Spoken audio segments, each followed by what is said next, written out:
Asa. Hello friends, welcome to the world of Q&A. So I see Tony is already the first one to hit the like button, so that game is over. There's plenty of more fun and games to come. Before we get into it though, a word from our sponsor. My face doesn't know what to do. My hand does the little motion. My face hasn't quite figured out how to keep up yet. But our sponsor is, of course, Game On Daily, which is... I'm setting up feisty competition in the chat. I didn't mean to. It's Game On Daily, news aggregation platform. All of your gaming news from content creators around the world is there, as well as all the best people. Well, I'm there and I count, right? I've been doing really well lately. And yeah, it's a platform that will be big in the future. So get in there early, start using it, get your gaming news, talk to people there, find the best of the best content creators, hopefully. And yeah, let's get into it, shall we? No, not Discord. Fuck, that's the wrong button. I've got a very confusing setup, but that is a good opportunity to lead into a little explanation of how this show works, because there's a chance that we'll get some new people around. So I can see Tony, you can see Chris Blackburn, Dodge Knight, Peter Morland, Isla's always here. Names that are familiar, but it's possible because my channel has seen exponential growth. It's not, it's like moderate, little bit of growth. Over the last few days since I released a little video. There might be some new faces around. Just in case that happens, let's run through how the show works. So it's a nice conversational show. You can leave messages in chat as people are, and we go back and forth and have a conversation with me, with each other. It's very nice and friendly. But you can also, if you want to get more involved than that, there will be opportunities later in the show for you to jump onto Discord and present your face or just your voice to the channel, to everybody watching, to talk about Activision and Xbox and whatever else you want to talk about. There's also there will be at some point during the show a nice little questions and answer box will pop up on YouTube, which you can use to submit comments, nice things that, well, they don't have to be nice. You can say what you want. You can ask questions. You can do anything except a riddle. Stick it in there. At the end of the show, I will address every single one of them one at a time. I say address. I'm not necessarily going to answer. It depends what you ask, but I will address them all one by one. So, shall we get into it? Shall we start as we always start, with everybody talking about the games that you've been playing this week? Welcome, Kratos. I can talk like Microsoft with a growth of 200%. Sadly, I don't have 200% growth, but I can tweak and twist the figures to make them look as positive or negative as I need to suit my agenda. That's fair, Kratos. I will do that. So what's everyone been playing? 2 minutes of Benedict. Is that out? That comes out tomorrow. Have you set your location forwards in time so that you can play it early? And how have you found that 2 minutes? Is it a strong intro? Has it caught you already? Tony's been playing 12 minutes because he doesn't like himself. Anybody that has been around this channel for a fairly long time now, it's a while ago that we did the 12-minute stream. 12 minutes is probably the only game I specifically really dislike. It's the anti-fun. I hated that game so much. But Tony's there. Tony's playing it. Peter's playing that Benedict, whatever it's called now, which is probably not my style of game, but people seem to be enjoying it, so I'm likely to give it a go. If anybody has spent more than 2 minutes, feel free to give us your opinions as well. Nobody's got one of the early copies of Star Wars Jedi Survivor then, eh? Yeah, I've been playing. I've been streaming a lot lately, so you mostly already know what I've been playing. I have been playing Benedict's Cumberbatch. Yes, Tony, that game. I've been playing in the VRs. I finally finished another VR game, which makes a grand total of about 2 VR games that I've actually finished. I've finished Horizon Call of the Mountain. For some reason, my notes say Horizon Call of the Fountain. I don't know what I was thinking about them, but I do have notes this week to help me along. I have notes. I have a good mood. I've got people here to talk to. So it should be a nice little show. I've finished Horizon Call of the Fountain, which I guess I can talk a little bit about it. So if you do get a PlayStation VR 2 at some point in time, you may have heard that it's not like a stellar, brilliant system selling exclusive, but I would say if you've got that headset, you absolutely should, almost must play that game, because it is a showcase of the technology. It's definitely limited in some ways. It's definitely playing it safe in a lot of ways. It's definitely very linear, but it looks so good. It looks so good, and that counts for a lot in VR. The interactions are mostly very good. There's lots of stuff you can play with and smash, and I don't know, all the things you expect to do in virtual reality. The only the most limited interactions in it are with other people. You don't get to poke them, you don't get to shoot them, you don't get to explode them, you don't get to lick them. Like, it keeps you forcibly apart from them at all times, which is disappointing as VR interactions go. But Kratos, yes, you are correct. It's not actually underwater at this point in time. So Tony, I don't think anyone's called the game name yet, actually. It's quite an easy one today. If you have played it, you'll definitely get it. If you haven't played it, I'd still expect that you'll get it pretty quickly. But no, Tony, it's not underwater. Those are holograms. Holographic fish. And a real ladder in the background. Apparently, virtual reality is many times more popular than game streaming. Like the kind that I do, because I stream virtual reality games. Are you being... What do you mean, Peter? You mean as in cloud streaming? Yeah, I would think he means cloud streaming, but I'm not sure where you're gauging the popularity of cloud streaming from. I'm assuming you've seen some numbers thrown around as a result of, you know, the Microsoft things that we'll talk about. I've decided to push that topic towards, you know, a little further along. I'm sure it'll come up in bits and pieces. Everybody knows that I don't talk about Xbox and Activision Blizzard King and that whole acquisition thing that's been running on for like 15 months. But this week is an exception. We can talk about it a little bit as the news was fairly significant. Citation needed? Yeah, why not? It was mentioned today. Are you talking about the capacity of 5,000 concurrent users by any chance? That's a number that I've seen, Peter. But I'm not sure what other numbers. Either way, you can let us know. That topic needs pushing off a cliff after this week. Tom, I tell you now, I won't talk about it again until there is something equally substantial that happens. So either the deal gets dropped completely, or essentially it goes through or something. So if it's like, if I hear that like the EU have blocked or accepted the deal, we're not talking about that. I don't care, right? We're going to wait until something more ultimate before we revisit this topic. But for today, it's open season. You can talk about it as much as you want. It was mentioned in the stats of the acquisition. Which stat, Peter? I've missed it. The popularity was mentioned. Peter, I'm going to need you to be very, very, very specific. What is the statistic? And then I will understand. Xbox, no third-party games. Well, there's a topic we could go into a little bit, Tony. It's not on the agenda for today, but I do allow you to throw random things in there, right? Allow you, like I'm some kind of governor. No, it's Marmite bagels. Marmalade bagels today. Fair. So what else have we been playing this week? Patrick's here, Tom's here, Dodge is here, Replicant's here. There's loads of people turning up, which is great to see. I've not seen any new names yet, though.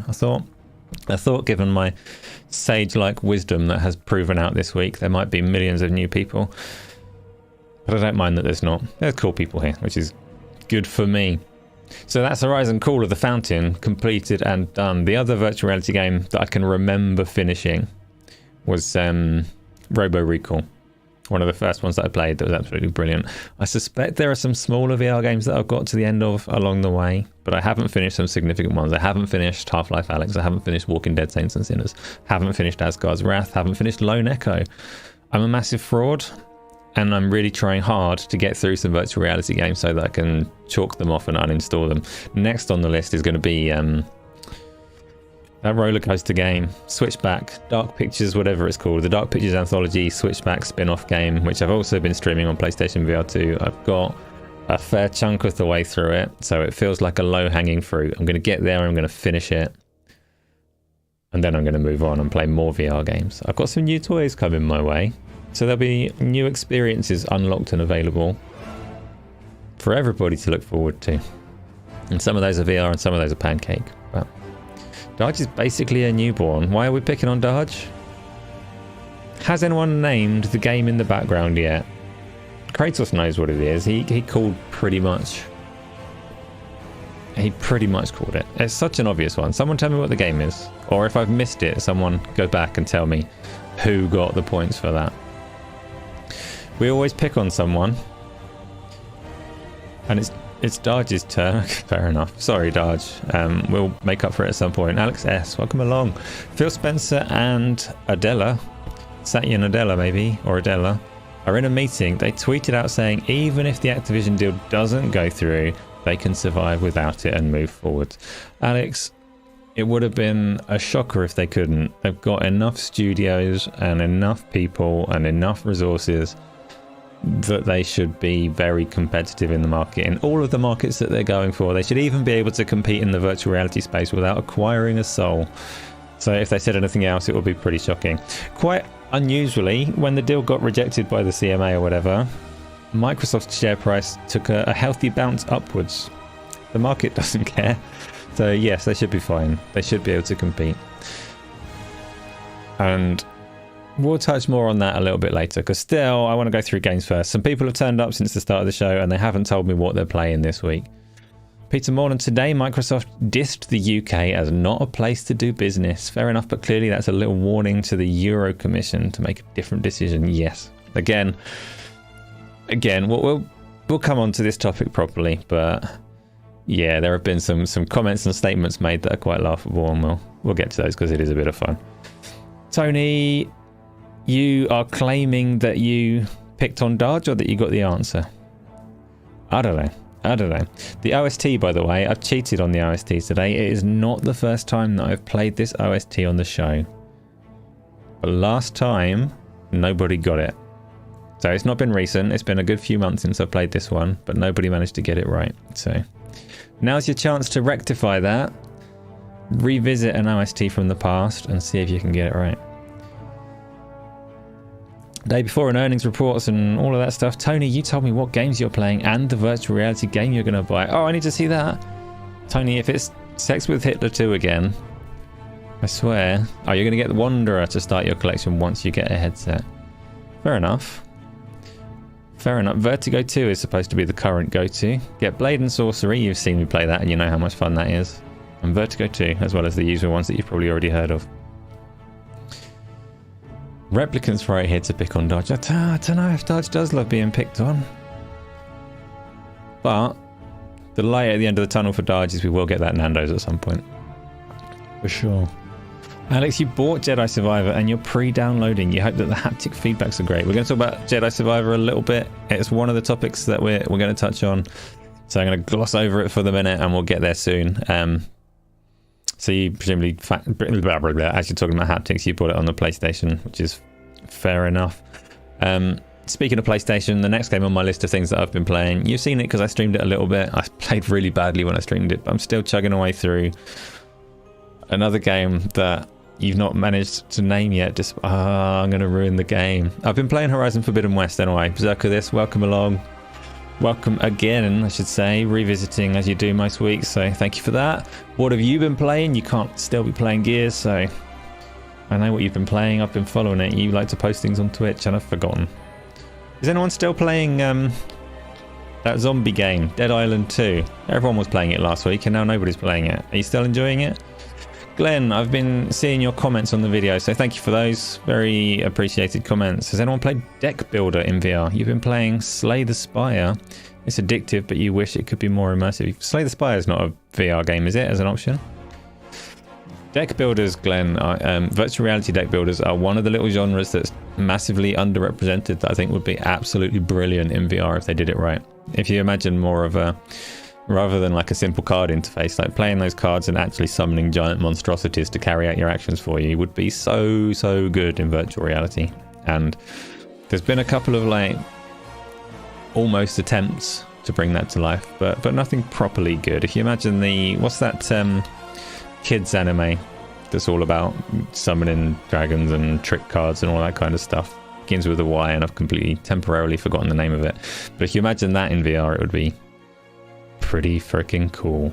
So I hope we get to see some of those. I hope we get to see almost... yes, Yu-Gi-Oh! Thank you. I hope we get to see all of the weird genres that people don't expect to come into VR. Tom, you've been playing Resident Evil 4 Remake and Assetto Corsa. How comes Assetto Corsa? What platform are you playing that on? Assetto Corsa struggles along as the like Project Cars used to. It's just overshadowed by the platform-specific races mostly. Are you playing on PC? It's a different question on PC. It's popular over there. Replicant trying to work out what the game in the background is. I don't think anyone has named it yet, and I'm really surprised. I cited this one as an easy background. There are like substantial clues in that background that give away exactly what the game is. But it's still there. It's still up for grabs. Nobody's got it. Speaking of up for grabs, this isn't a segue at all because it makes no sense. We played a little bit more Minecraft Legends. That was another one that we streamed, so you may have come along and seen it. I played that. I played it last week with Isla on the co-op mode through the campaign, and I think it's fair to say neither of us were particularly impressed by our opening sojourn into Minecraft Legends. This time around, we figured out the meaning of the name, why they are Legends, because they don't have feet, and I think Isla had more fun than I did in terms of the actual game. It was an entertaining stream, and if you were there, hopefully you had a good time. But Minecraft Legends has not won me over as a game that I want to play lots. We might play it a little bit more. We might stream it a little bit more to see if its crusty veneer cracks open and there is actually a good game underneath it. But it feels so limited.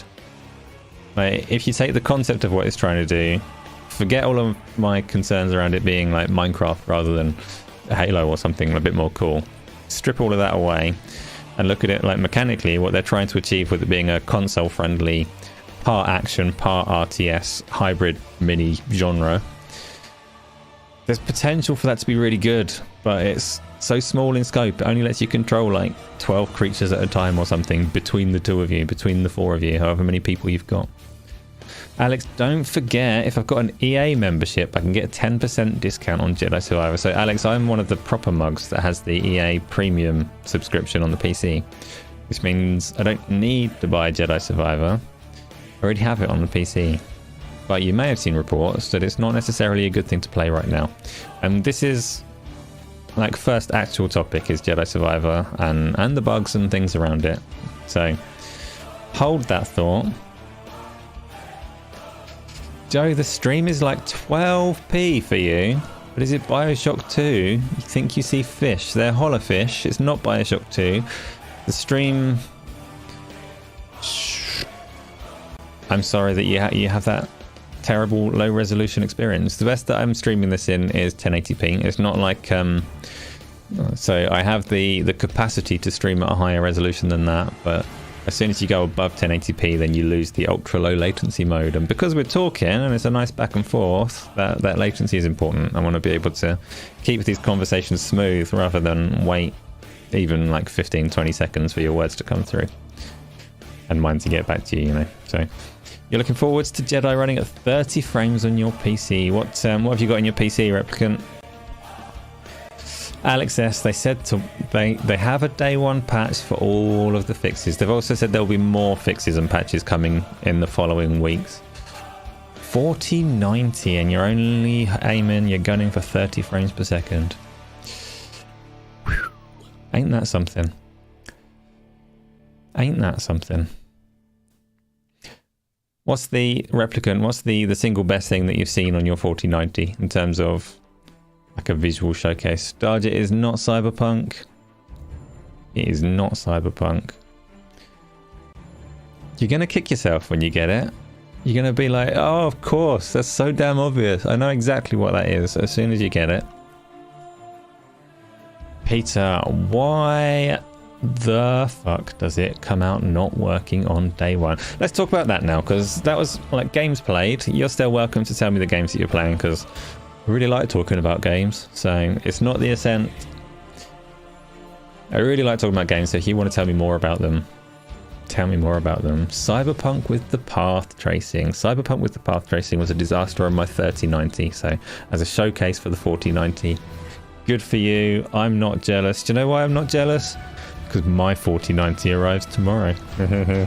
I have successfully convinced my wife that we should take a ridiculous bank loan and buy all the things I ever wanted. She's good to me. She shouldn't be, but it's happening. So Cyberpunk path tracing, I will get to see it properly. Which is very exciting. The best thing you've seen, best thing Rep's seen are your nudes in his DMs. No, Tony, my bank account's fine for the next like 100 years that I'm paying it back, right?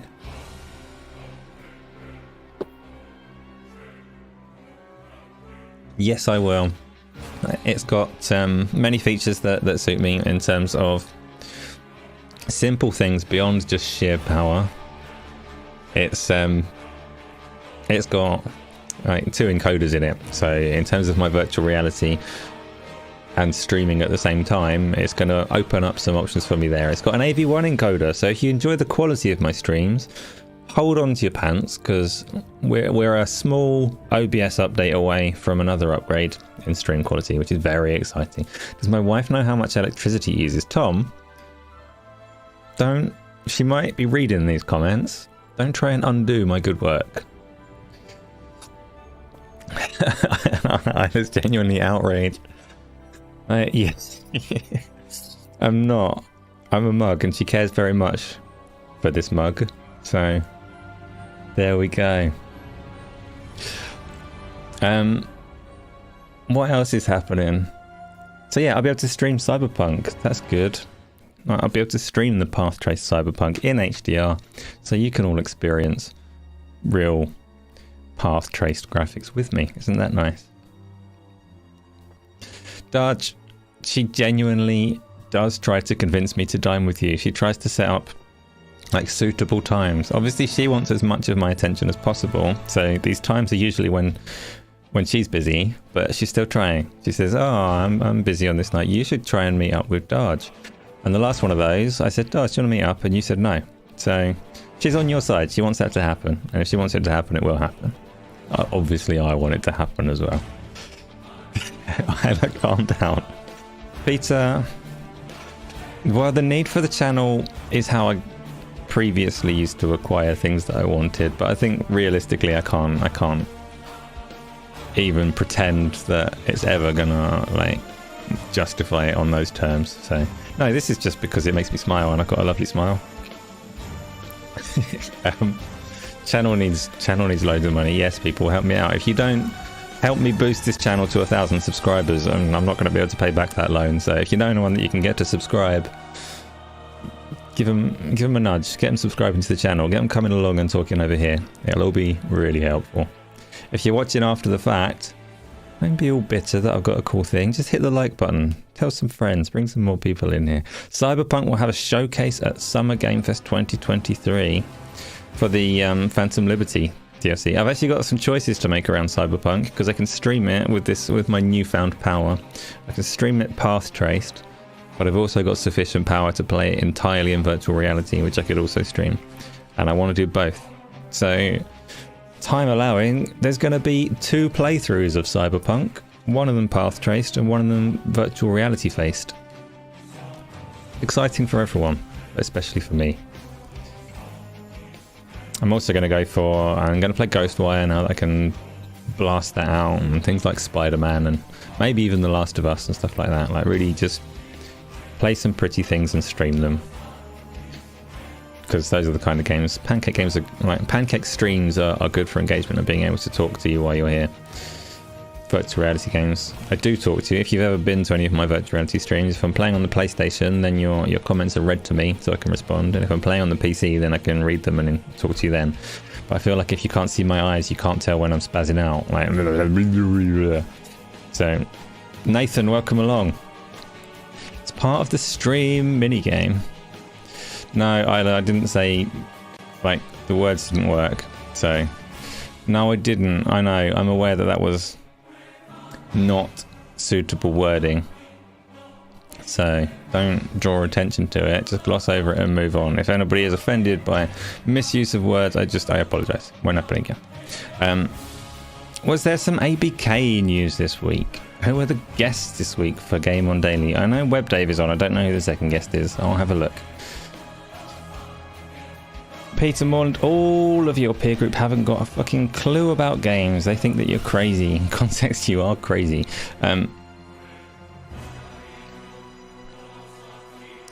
Yes. So, Jedi Survivor. Some of you are looking forward to it. Who's looking forward to it? The conversation that I want to have around Jedi Survivor is, I haven't personally played it yet, so I can't overly talk about like the quality of it or anything like that. But it does open up a little conversation about reviews in general, because Star Wars Jedi Survivor is known to have a load of bugs. EA and Respawn have come out and said that they're going to fix a lot of these bugs in a day one patch, and they're going to keep improving it in the weeks after launch. And the questions around that are, when you're reviewing a game, what do we think that reviewers should do in that situation? Because the game that they're playing is broken. Like, objectively speaking, there are problems. They can't. Jordan, I have promised that it's just this week. There will be no more talk about it. Like this show, we can talk about ABK a little bit. There will be no more talk about it until there's something massively substantial. We're not going to talk about it when other regulators do anything. We're not going to talk about it when arguments happen. It'll be buried away until it's pretty much over. But for today, it is a reasonable topic. Tony, who's banning who? I don't know. Baz, you're going to wait for 60 frames per second. Oh, for Redfall. So, yeah, Redfall falls into the same category as Jedi Survivor in a sense, because when the reviewers are playing it, it's not going to be in its final form. And that one might not be buggy, but it's not going to be as performant as it should be. So, us as consumers looking to buy games and putting ourselves in the shoes of the people reviewing them, what do you think a reviewer should do when they're reviewing a game that is buggy? Even if the publisher has set an expectation that some or all of it is going to be fixed, what should they be telling us? How should they be scoring the game? Because reviews are obviously relevant to a game's success over time. A lot of games these days change over time post-launch. So would you think that reviewers should be revisiting games over time to change the score? Do you think they should just be acknowledging the problems in their review and giving what's the word that's so relevant? A conditional score. Like, we give it this score on the condition that they do fix the things that they've said they're going to fix. Do we think that they should lie and pretend that everything's working perfectly in their playthrough? And I don't know. You tell me. I want some feedback. I want you to know exactly what you think is happening, or how you think reviewers should handle games in that pre-release state. Replicant, it depends on the severity of the bug's performance. So let's go back to Cyberpunk as well as another example. Like, did Cyberpunk deserve 9s on release? A lot of people were upset about that one, is why I use that as an example. A lot of people were upset that reviewers had missold the experience. Whereas you look at Cyberpunk now and it probably is worthy of the kind of scores that it was getting, but it took a long time to get there. Baz, it should be dropping it in... Well, reviewers don't get to drop it in price. Reviewers can possibly influence that. Like, if they slate it horribly, then maybe that price will come down sooner rather than later. Tom, you like what ACG does? Be honest. He usually says wait and research if the performance has got better. Yeah, and ACG doesn't like score the reviews, all right? Which personally is my preference as well. So yeah, the written content of the review should definitely reflect what it is, and ACG's approach works in that scenario. So he usually says whether he recommends getting it, not getting it, or like wait and research for whether certain things are addressed, which makes a lot of sense. So everybody should review like ACG, but those that don't, those that do scored reviews, say your reviewer works for IGN and they've got no choice, they've got to put a score on the review because that's how IGN do reviews. So what should IGN give for a game like Star Wars Jedi Survivor when in their playthrough it didn't work? IGN gave Jedi, like the answer that they've gone for is a 9 out of 10. That's what they've reviewed it. You believe EA have set the bar on Jedi Survivor? They will fix it ASAP. Perhaps.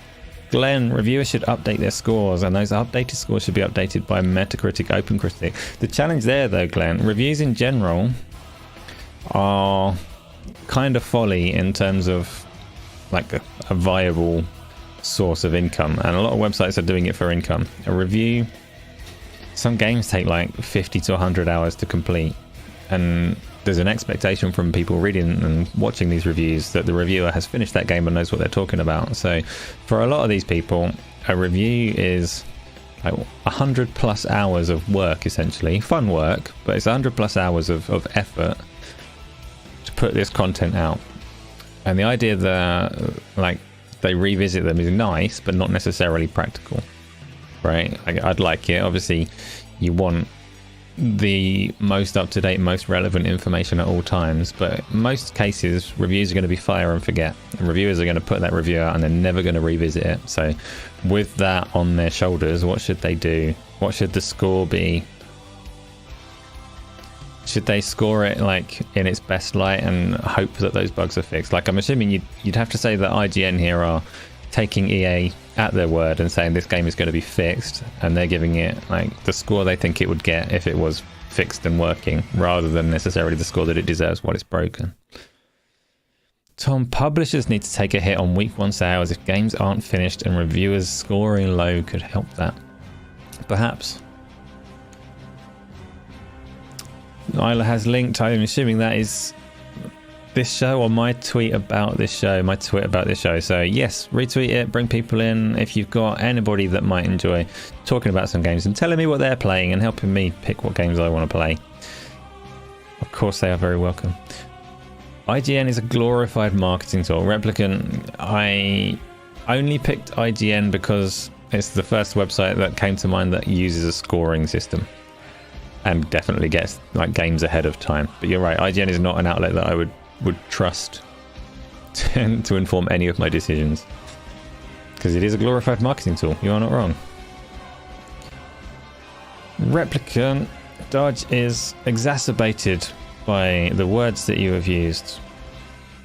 No, exasperated, not exacerbated. Use the right English word, stupid English person. Doesn't matter, because our country is doomed, right? Microsoft are threatening us, so use whatever words I want. We've not got long left. Kratos, when I ask for games, you're grinding with Goblin Sword. I am grinding with Goblin Sword for 100% completion. Actually fun, looking for all the secrets. What do you mean? Is Goblin Sword like the name of a game? How has no one named the game behind me yet?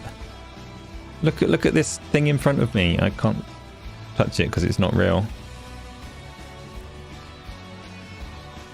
And how has no one got the OST? The OST's slight curveball, but I'm still surprised that no one's had a guess.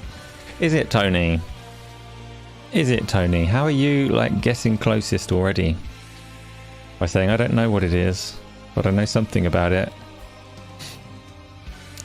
Can you phone a friend? I have no power to stop you from phoning a friend unless that friend is me. You can phone me, but I won't answer. I'm busy. I'm doing a show. Almost, Tom. So close. Someone can nip in and steal it from there.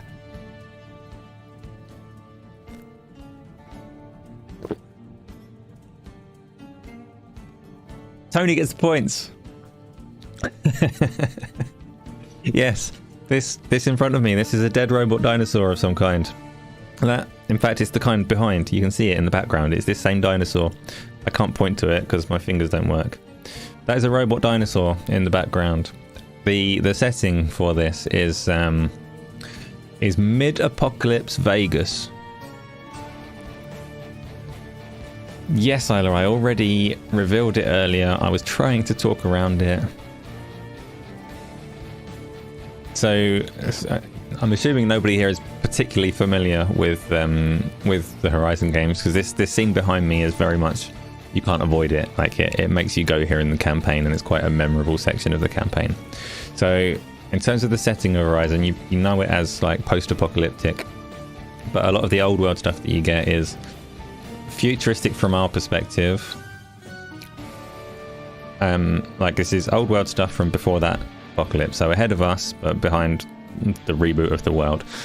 And this is supposed to be Vegas had already like become defunct, and somebody essentially did their own reboot of Vegas in Las Vegas, in this dome. At the point that you find it in the campaign, it's completely flooded, but you clear it up into this. It's very nice. It's they're genuinely, I've said before, Horizon has a good setting. Surprisingly so. I didn't expect it to have a good setting, but it does have a good setting. Joe's going to wait for the remake. Yes, they are apparently doing a remake. Replicant, you're pretty early on in Forbidden West, so I will say it took me about 30 or 40 hours to figure out if I liked Forbidden West or not.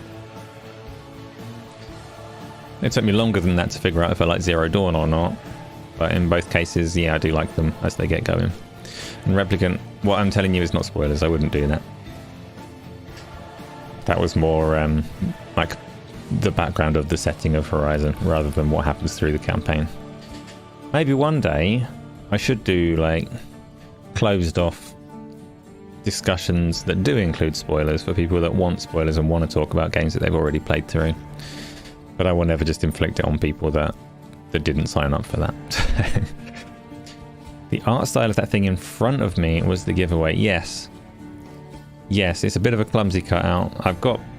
Sometimes I put a lot of effort into the backgrounds and also the little like table or foreground in front of me. This one's fairly lazy. It's quite a basic cutout of a dead dinosaur. But you thought it was a weird car? That would definitely be a weird car. The lack of wheels makes it particularly weird as a car. Tony, Spider-Man is fun, but it gets repetitive with the moves, so you've been doing police towers and getting all the backpacks before doing any story mode. It's opening up more moves. Tony, I don't recommend that approach. The backpacks in Spider-Man have like nice little bits of like fan trivia and lore attached to them. If you're really into Spider-Man comics, then by all means get the backpacks and read those little snippets. But otherwise, the side content in Spider-Man is shite. Just play through the campaign, do the fun bits, move on to Miles Morales. That's where you'll get your extra moves. Miles Morales is more responsive and snappy. It's like a more fun character to play as. So do that. Play through it. Play the story. The story is really good. 3 questions so far. Yes, by all means, people keep sticking questions into the box for the end of the show. There will be opportunities on Discord as well, so if anybody has strong opinions that they want to share with the world about the CMA and Xbox and Blizzard or any of the topics that we've been touching on already, you're very welcome to join the Game On Daily Discord server. Stick yourself in one of the waiting rooms that we've got for the Q&A section, and you can come in and talk for like 2 minutes. I still haven't set up a visual timer, which I keep intending to do, but I've been so busy making videos and stuff. And I'm like practicing my hypnotism so I can get what I want from everyone, you know. Mainline Spider-Man. Yeah, Insomniac don't do good side content. It'll be very nice if they fix that for Spider-Man 2, but I don't expect it to. So Tony, don't chase pigeons. Don't worry about backpacks. Don't worry about getting 3 stars in the web swinging challenges or whatever. Don't do the stealth stuff. Just go through the storyline, enjoy it, and then go through Miles Morales. You did too much side stuff in Spider-Man and you never finished it. It gets repetitive fast. So I've honed my open world playstyle to dismiss an awful lot of shite in most games. But I think in terms of design, I've not played every open world game because I don't necessarily like them. They're too big. But Horizon and Ghost of Tsushima, both of them have a nice balance where the storage side quests, so the main like NPC driven ones that tell side stories, are quite good and worth doing, but both of those games also have a lot of filler on the map, which is the like cut this bamboo, go and have a bath in Ghost of Tsushima or whatever, and Horizon has its melee pit challenges and crap like that, like go and take photos of things. This kind of content I leave in the bin. So I try and do the main storyline and the storage side quests. And they're still really long, really long. Spider-Man doesn't have storage side quests. It has good main content and it has some nice bits and pieces of like fan service basically. But the side content is pretty bad. Do check out its social media feed though. Spider-Man has an entire fake Spider-Man social media profile. and the interactions on there are quite entertaining. So at some point, hit the pause menu and just read some of the social media stuff, because that's quite well written. Fork graveyard. What does that mean? Nobody knows what that means, and that's fine. Tony, just enjoy the game how you like to. At times you did side quests, at times you did story. Just enjoy it. It's such a great game. No, Kratos, enjoy the game the way that I tell him to. Tony, do as you're told. Don't give him this like free will idea and all that stuff. I'm joking. Of course you can play it the way that you want to. But I wouldn't recommend the boring stuff. Personally. Actually, I got to about 99% completion on Spider-Man, so I say I wouldn't recommend it. That is one open world game. I like Spider-Man an awful lot. I completed pretty much everything in it. I think in order to get the Platinum Trophy, all I had to do was go and solve like 2 more crimes in one of the districts of New York. And then I would have had that Platinum, but I didn't do it because I don't care about Platinums. So I said, no, I'm not doing these last 2 crimes. And I stubbornly moved on to whatever I wanted to play next. So good though. Spider-Man game is the best Spider-Man film. So, Jedi Survivor, reviewing of broken games or pre-release bugs.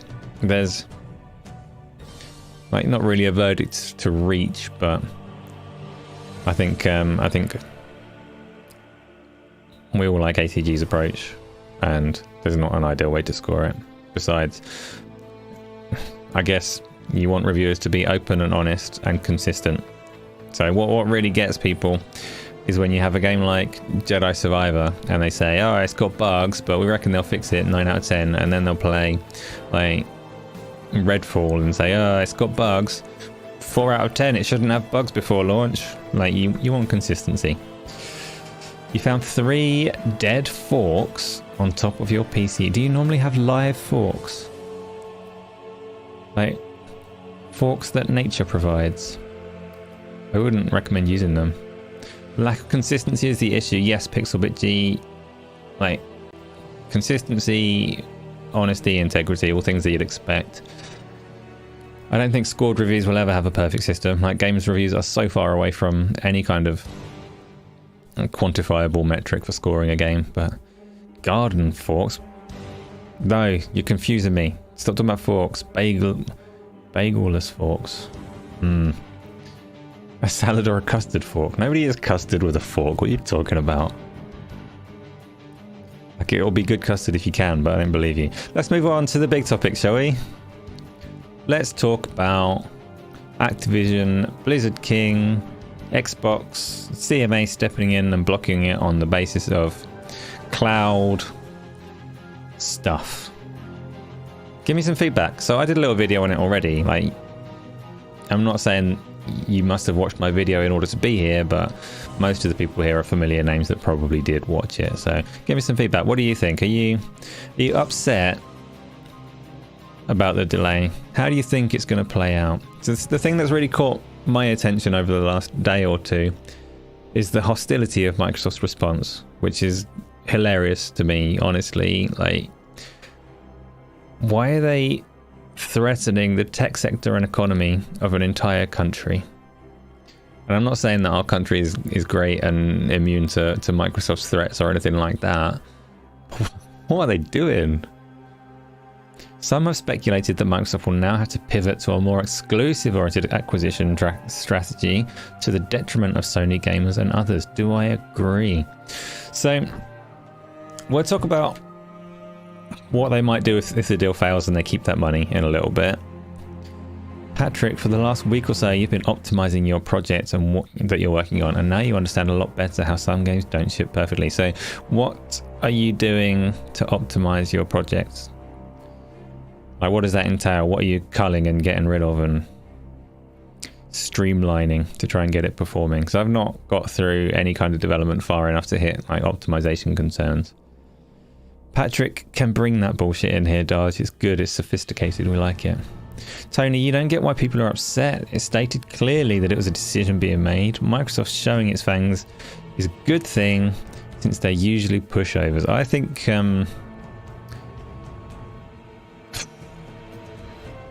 I think they're showing an ugly side that Peter's asked me before, like, why do I not trust Microsoft?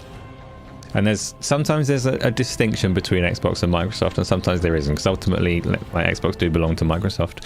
But by and large, Xbox conduct themselves quite well and quite nicely, and they do good things for consumers, and they promise good things going forwards. But Microsoft, I think, that's not necessarily always the case.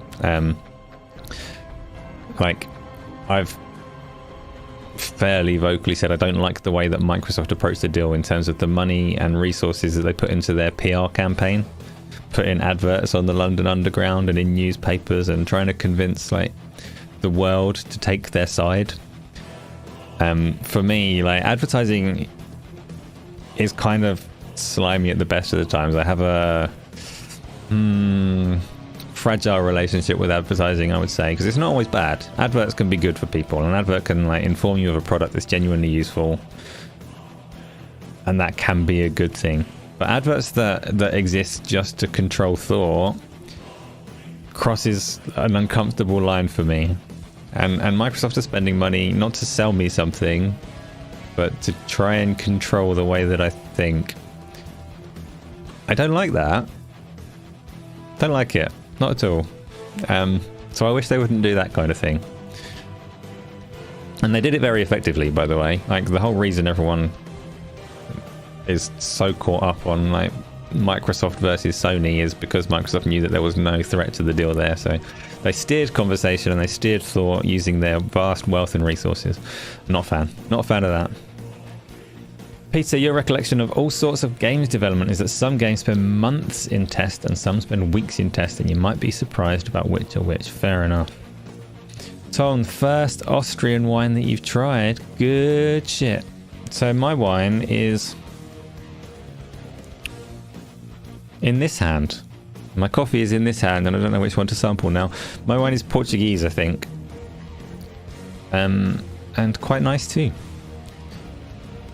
You think Activision Blizzard King has negatively impacted Xbox? Eyes off the ball, and the platform would be in a better place today if this hadn't happened. That's quite possibly true. I think it seems to have stalled quite a lot of exciting things within the industry in general, because nobody's wanted to play their hand while this has been ongoing. Nathan, genuine question. Do you not think the likes of Ubitus and Boosteroid will genuinely be affected by not having these IP on their platforms, even if only for 10 years? It surely would help them build. So Ubitus or Utomix or whatever they're called, they don't have a platform. They were a weird one in the first place. They're like, they provide that service to platform holders like Nintendo. Nintendo use Ubitus or whatever they're called to deliver their games, but they don't have a consumer-facing platform at the moment. Maybe they're planning to have one going forwards, maybe they're not. That was a strange one. If you log onto their site, by the way, it's very weird. I've forgotten the name of the gaming front end of it, but it just has a load of demos in... I can't remember where they're based and what language those demos are displayed in, but there's not an option to sign up and there's not an option to pay. It's a very weird... and whether they're better off with or without the deal going through, I think I really wish that what I was saying had gone through the first time, because it was fairly concise, and now I don't know. So I think short term, yes, those services would benefit from having Call of Duty on the service to an extent, but they were very limited in what that service is. You had to buy Call of Duty through some mechanism or another. You had to own that license before you could play it on Boosteroid, before you could play it on GeForce Now.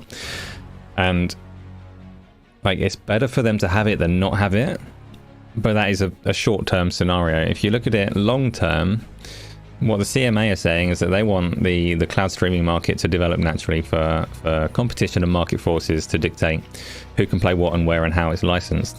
And if cloud gaming were to grow absolutely massive in the way that Microsoft and analysts and all sorts of people expect it to, then those market forces would probably dictate whether or not Activision can afford not to license these games to big cloud providers, right? So I don't think that they're massively significant in the whole thing, and I think if they were, Microsoft wouldn't have offered them the contract, just like Microsoft didn't offer Call of Duty to Amazon Luna or to Netflix or to any of the bigger competitors in terms of how games are distributed. So you had an answer one, maybe two times.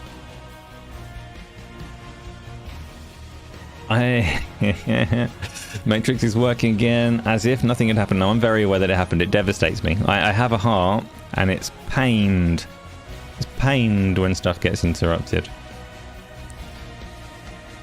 So, what do we think, by the way? So, hopefully you're all trickling back in, you've refreshed, and things are working, and I apologise for the OST resetting, and for the break, and for the crash, and all of that kind of stuff, but do we think, collectively, or individually, you can all tell me what you think, do we think that cloud gaming is a big part of the future?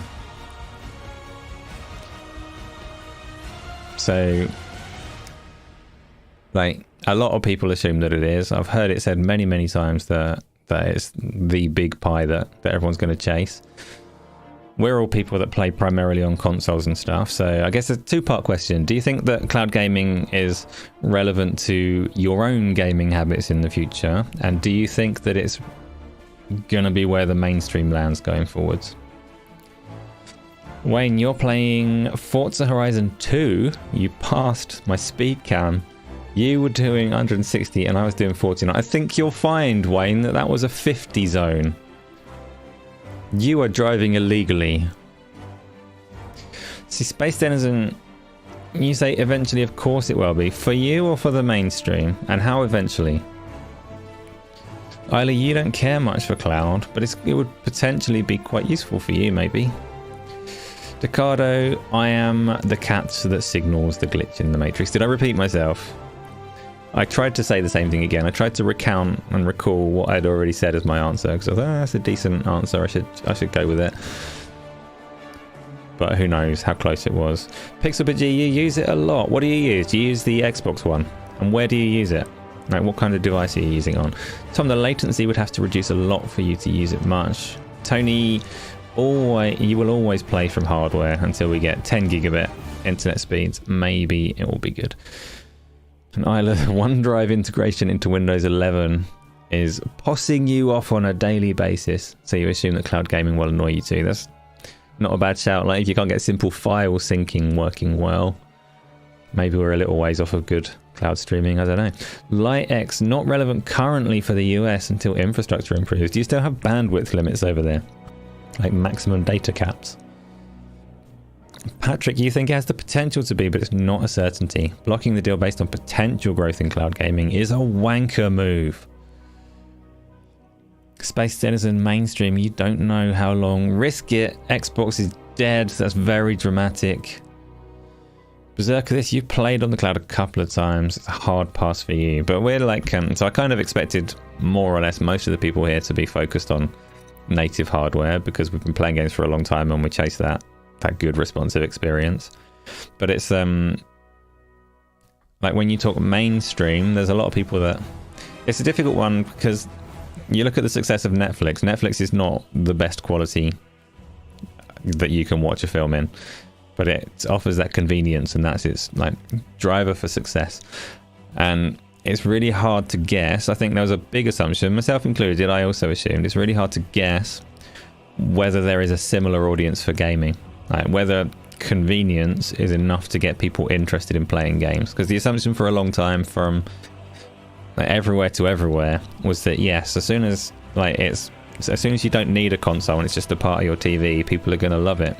And I think at some point over the last couple of years, because cloud gaming services are struggling so much for penetration, I think people have started to recognize that maybe convenience isn't the only step. Like, maybe you can make it massively convenient for anybody to pick up a controller and play Halo, and maybe the audience for picking up a controller isn't the same as the audience for watching TV in the first place. Like, maybe they don't want to do that, maybe they're scared of the buttons, which sounds silly, but you find someone you know that doesn't play games at all and stick a controller in their hand and see how they fare, it's not so silly anymore. So it's difficult. Like, I think it's very much a speculative future for the mainstream. I don't know what kind of content, like, maybe cloud gaming does become massive, but it's not necessarily the kind of gaming that people here are familiar with. A lot of companies say cloud is the future. You've yet to meet anyone that actually wants it. Well, that's it, John Rocks. I think Microsoft in particular bet big on it being a massive part of the future, but it's proving harder than expected, I would say, which doesn't mean it's not the future. Tony, you don't have a data cap because you're a fancy pants. We don't really have data caps over here anyway, unless we're playing on a phone. But I hear it is quite common in certain parts of the US, mostly in places where you don't have choice. Mostly in places where a comms company exists and provides a service to you, so you don't have any choice. Because competition is good. Giving one company control over any kind of service like that is less good. I think we can all agree on that, right? It's not relevant to the discussion at all, is it? Maybe it is. Wayne, you let your wife play Forza Horizon 5 with a steering wheel. She wasn't very good, but then again, she has crashed in real life a few times. And that's a steering wheel though, right? Like, a steering wheel is a very different prospect to a controller, because you give that to someone and they assuming they already know how to drive a car, they know what they're doing in that game because it's driving a car. But if you'd given a Forza Horizon 5 and an Xbox controller with 2 sticks and some triggers and some buttons on the face, I bet she would have had a worse time than she did with the steering wheel. And would have crashed even more times. Tom, it's convenient for you to wee in a bucket next to the bed. You choose to use the native hardware in the bathroom. That is a thing. I'd argue it's not convenient to pee in a bucket, because then you have a bucket full of pee beside your bed. I'd say that's quite inconvenient. I'd say the initial convenience might have been appealing, but the moment you start, you'd realize actually this is a terrible idea. I get the analogy. It's the same with cloud gaming. Cloud gaming is like sleeping by a bucket of piss. Yes, we're all agreed. Cloud gaming smells of urine. And Replicant would miss the bucket. What a weird bit of conversation. Right, good. Let's clip that. I like it. So are Microsoft going to nuke the UK? Are their threats going to have any impact? I've seen lots of hot air around it. This is the UK's digital Brexit. Somehow I don't think that's the case. I think the UK is okay. Kratos, you missed this conversation. It was the best one. So, yeah. Tom, good point. You didn't think about the cleanup. Bad analogy, maybe. No, it's a perfect analogy. We got it there. We made it work. Nathan, it'd be nice to get some analysis done on how many users are actively using cloud daily over native hardware. For example, you use cloud to start a game when it comes up as a Microsoft reward. So do you use cloud while you're downloading that game? Because the Xbox dashboard integrates it quite nicely, the ability to try a game by streaming. Xbox's own cloud numbers, so not in the most recent set of financial results, but I can't remember what period, but they reported a massive growth in the number of people actively using their cloud service, which was primarily attributed to Fortnite being free on their cloud service. So there are definitely people out there using it. And whether they're revisiting, whether they come back, whether they do it instead of a console, I don't know. Alex, you would love to have my video card and play the new Diablo 4 at full spec. I don't know how much over and above the console version it's going to be. So I think Blizzard already came out and confirmed that the Series X version is native 4K, which obviously resolution isn't the be all and end all, but kind of suggests that they are hitting a good level on everything else about it. I don't think it was true of the beta and the demos that they had. I don't think they were native 4K, but I think the release version, they're at least targeting it. I'm pretty sure you'll get a good version of the game on console. I don't think it's going to be one that really flexes the PC over and above what the consoles are doing. Dodge, you think it was 5K? What was 5K? I don't know. Didn't Microsoft say that their servers only allow for traffic of like 5K or 50K concurrent users? I've seen that. I've seen the metric that their servers only allow for 5K concurrent users. I'm assuming that's specifically in the UK. And maybe slightly disingenuous because they're probably excluding Ireland from the list, and most people in the UK will be given Ireland's data center. That's just how Azure works. But yes, 5K concurrent users in the UK, which I don't know, makes you question their hardware shortages elsewhere, right? Alex S, do I play any MMOs like World of Warcraft? World of Warcraft, I was thinking about this because we're talking about, oh, thank you, Isla. It's because of the interruption in the stream. I'm back on Top Chat. Apologies if I've missed your messages. The Darge Knight, I have missed your messages. Please forgive me. What they could do is blow a million or two and piss off an international player. So MMORPGs and World of Warcraft in particular is... I don't like World of Warcraft, but it's probably my most played game ever, I would think. I was trying to work this out because I've never been a massive fan of that game from its inception. I started playing it before it came out in its beta and I didn't like it. And I played it when it launched and I didn't like it. I played it again a couple more times and I didn't like it. And then I caught a group of friends that were playing it towards the end of the Burning Crusade. And I played it from that point until... Which expansion did I stop at? Played through Beyond Mists of Pandaland and probably stopped after that sometime. And because of the sheer number of years that I played it, and it was one of the only games that I played for several of those years, I've probably put more time into it than any other game. There's been other games that I played more intently and more intensely, like I was thinking, did I put more time into World of Warcraft or did I put more time into Quake 3? Because it feels to me like I put more time into Quake 3 and Asheron's Call 2, which is another MMO that I loved before World of Warcraft. Did I put more time into those games? I played them more intensely. I liked them more. I poured more time into them of the time that I had available, but they didn't last the number of years that World of Warcraft did. So it's probably my most played game, even though I don't particularly like it. I really, really, really liked Warcraft 3. As a game, not an MMORPG. It was a real-time strategy game that I played a lot and thoroughly enjoyed. So what World of Warcraft did was kind of hurtful as a Warcraft 3 fan, but there we go. Forza Motorsport coming out 2024 March. Tony, you filthy inside of you. Isla, you already have all of the Spyros you need. You don't want to move to Gunland or Spider Island. Okay.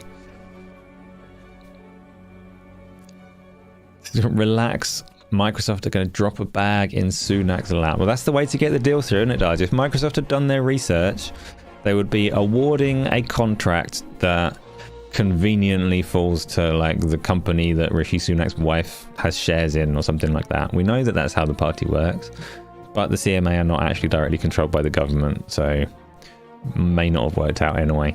I'm sure they'll flex those strings if they can. Dodge, don't call me a Chelsea fan, how dare you? Just give Rishi a new pool, but then I have to get the electricity grid upgraded again to keep it heated, right? It's not the spiders that put you off, it's the Australians. Well, I have no comment on that. Alex says you would only play World of Warcraft, you like it a lot. Will it ever come to console? So, you would play it on your mouse. So do you play it at the moment, Alex? Will it come to console? Not in its current form. It's too unwieldy, I would say. So World of Warcraft could work on console. You could get a workable control system going on there, but the new player experience in World of Warcraft is a clusterfuck. So no, World of Warcraft won't come to console like that unless it gets a significant reboot and streamlining. You don't play it currently, you don't own a PC. What appeals about World of Warcraft? What makes you think that you would like that one? Replicant, you've been playing World of Warcraft since it launched for your sins. Did you get the statue that they gave out for the constant subscription thing? On their 10-year anniversary or whatever it was. Peter Morland, you love our Aussie brethren, that's nice. And the Redback Spider. Risk it, you're a P. Now that you won't have Activision Blizzard King anymore, will you be moving to the US or Australia? No, we're far too important, Risk it, for the biscuit. Plus, I think you'll find that Michael Pachter has said that Microsoft and Activision Blizzard King should just ignore the UK. And if Michael Pachter says it, then you can guarantee that the UK is actually the only country getting those games, and you are all going to have to come here. Sorry. We'll make some space. We've got lots of fields. You can play your games there, streamed via the cloud. Via the cloud to a field in Yorkshire. It'll work. Alex, you played World of Warcraft back in the days. It was your all-time favourite game when you're hoping for the same experience. Which World of Warcraft expansion pack did you play? Hard pass? You don't want to come to a field in Yorkshire? I don't live in Yorkshire, by the way. Don't go looking for me there. Japan does it already. You wouldn't be surprised if the UK did it too. What are you talking about, Tony? I missed that. Patrick, you have a spare room and Tony is going to live under your back porch. Good. It's not the 1700s. The UK is irrelevant. How dare you? Yes. But we're not, like, irrelevant in terms of gaming market for some reason. Especially not for Microsoft, because Microsoft don't exist through most of the rest of the world. So they need us, Risk It. They need us. Otherwise, all they've got is, like, America and 5 people in Portugal. And you. Did I see the guy who commented that on my video? What, that they should leave the UK? I did not. I mean, I did. Yes, I did. And I understand, like, for people outside of the UK wanting the deal to go through, I totally understand that perspective, that you'd like them to just ignore the UK, because we are a tiny, pathetic, backwards little island. I get it, I do. But it's still not going to happen. Does the CMA wear barristers' wigs? Everybody in the UK wears barristers' wigs on at the right time of day, Patrick. Of course. And clown makeup. So who owns the CMA or whatever? I don't know. They're independent. They don't follow, like... They are there to enforce laws. It's all a little bit exciting. Not exciting, that was the wrong word. It's all a little bit boring. They do their job. And how those laws get revised, I don't know or care, whatever, right? CMA have done what they're going to do. Microsoft can cry that they're going to undermine our cybersecurity or whatever, and it makes no difference because the government can't do anything about it, really. Despite what there's one analyst going completely crazy. He's on, like, Microsoft's payroll. He's called, like, Florian something or other. He's going completely nuts, like, hyper aggressive about the whole thing and criticizing everybody that argues with him. You stopped playing after the Lich King. Your PC burned out. You're playing too much World of Warcraft. The Lich King was a good expansion. That was my favorite. So, like I say, I started playing it at the tail end of the Burning Crusade. Lich King was the expansion that we had a big group going through all of the good content on. And then they kind of made the game worse and worse from that point forward to me, mostly. Frankly, if the EU pass it, but they do, Microsoft will divest. If the EU... Wait, Risk It. Type with actual words. Frankly, if the EU SOTI pass doesn't pass, it's over. But if they do pass it, then Microsoft will divest. It's a logistically challenging endeavor, but it's probably the easiest way. And Microsoft's... Who cares, right? I said I would talk about it this week, but I still don't like Activision. I still just want what gets me the best Blizzard games, and I still want what gets me the best virtual reality. Microsoft chasing this for the next, like, year and a half is not a great outcome for any of us, I don't think. Lich King was the best expansion. Now it's on the WoW Classic servers. Yes, I can't go back to it though. Lich King was the pinnacle. Cataclysm wasn't all bad, but it definitely set it on its way down. Deathwing was a cool boss. World of Warcraft Deathwing's encounter. Not necessarily, like, in terms of how well tuned and balanced it was, but in terms of being a cool spectacle. That was good. Tony, speak my heart out, because it won't be a topic for a while. This is true. I still maintain it is a today only topic. Don't come here next week talking about Activision Blizzard King. You can talk about the games. That's always fair game. We can talk about Warcraft 3 and who was your favourite hero? Which race did you play in Warcraft 3? Why was it so much better than all the other real-time strategy games of the time? Give you a poll. Let's see how many people would want to see me stream World of Warcraft again for old time's sake. No, Alex, that's a dangerous poll. I will not be falling for your trap. I actually had... it's probably expired now, but this time a month ago I had an active subscription to World of Warcraft. I don't own the latest expansion pack, but I subscribed to it so that I could record a background for one of these shows. I'm so good to you. I gave Blizzard money so that I could do the background. No, I don't think I actually did it. I will say the current expansion, the Dragony expansion that they've got right now, the cutscene that they've got in there, this is very unlike Blizzard. the cutscene is really bad. Like, it's not interesting at all. Blizzard's like Warcraft expansions and all of their games always have fantastic cutscenes, properly epic and hype worthy cutscenes, and this expansion is like, that's boring. So, and then you actually get into it, and like I say, the new player experience is a clusterfuck. So that won't be happening. Anyway, what's the time? Oh, it's only 10 past 10. Activision Blizzard is exhausting. So, UK are gonna collapse. Me having an active subscription to anything gaming related isn't surprising. Tom, well done for keeping up with how these things work. I've actually I've trimmed several subscriptions recently. I've carefully gone through the list. This is part of my hypnotism act to persuade my wife that I should be allowed to buy everything that I want. So there were some subscriptions have been culled. Ubisoft is gone, and a few other bits and pieces have been culled. But you're absolutely right. I'm terrible with subscriptions. I have maintained subscriptions to almost everything. I subscribed to Google Stadia until Google told me that they were cancelling it. I didn't cancel, they did. Oh, do you have to go to bed? The ABK convo was more tiring than your gym session. Yeah, it's not my fault. It's a one-off. But have a good sleep, and I will catch up with you soon.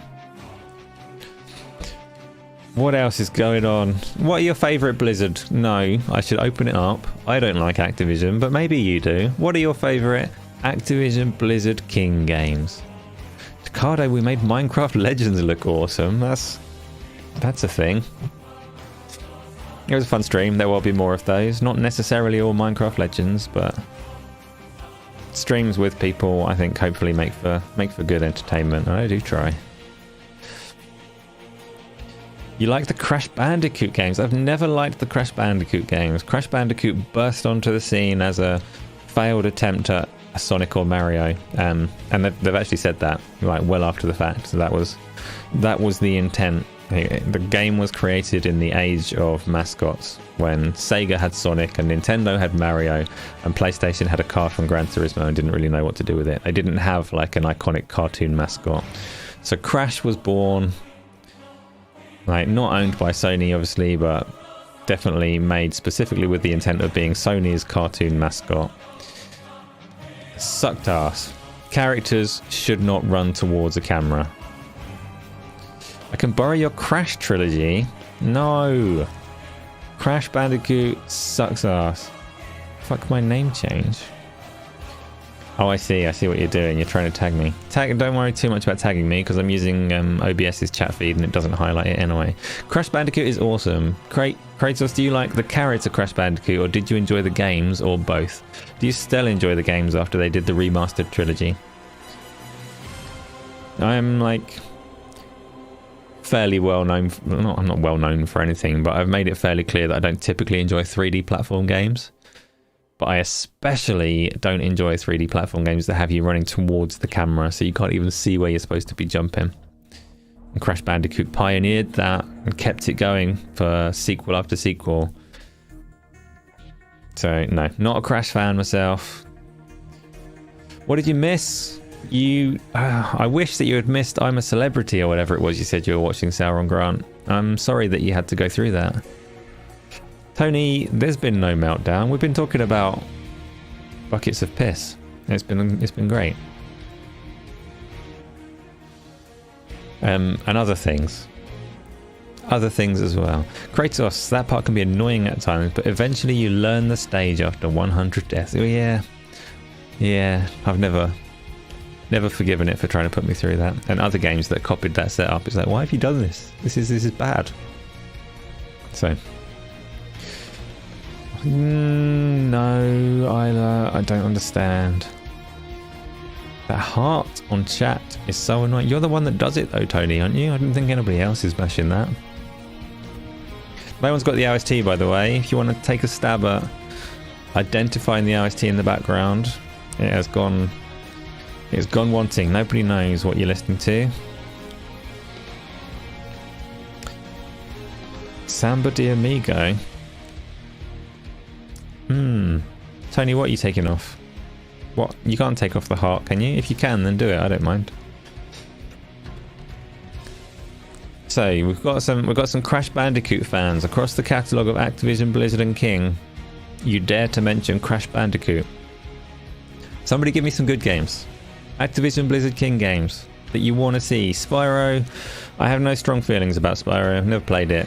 It's like a dragon, right? Spyro would make for a better mascot than Crash. Crash Bandicoot is awful. Yeah, I mean, I don't want to start like a big fight in chat, but Kratos, you must play the things that I like and play them the way that I like them. So please correct yourself and don't tell me that Crash Bandicoot is good. You feel ashamed of I'm a celebrity. I'm sorry, Sauron Grunt, but it's not your fault.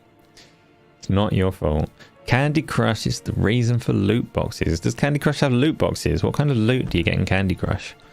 I assumed it was making its money through like pay to get through the level challenge unlocks and nonsense like that. Why aren't I playing Benedict Fox? It's not my kind of game, Risk It, honestly. I'll probably give it a try. I like the art style, but Metroidvania's probably not. Heroes of the Storm reboot. Heroes of the Storm hasn't had a reboot. You can't like that. You can say you like Heroes of the Storm. I liked Heroes of the Storm. You want a Warcraft 4? Dakota, you're naming games that don't exist. StarCraft exists. Patrick, you like King's Quest?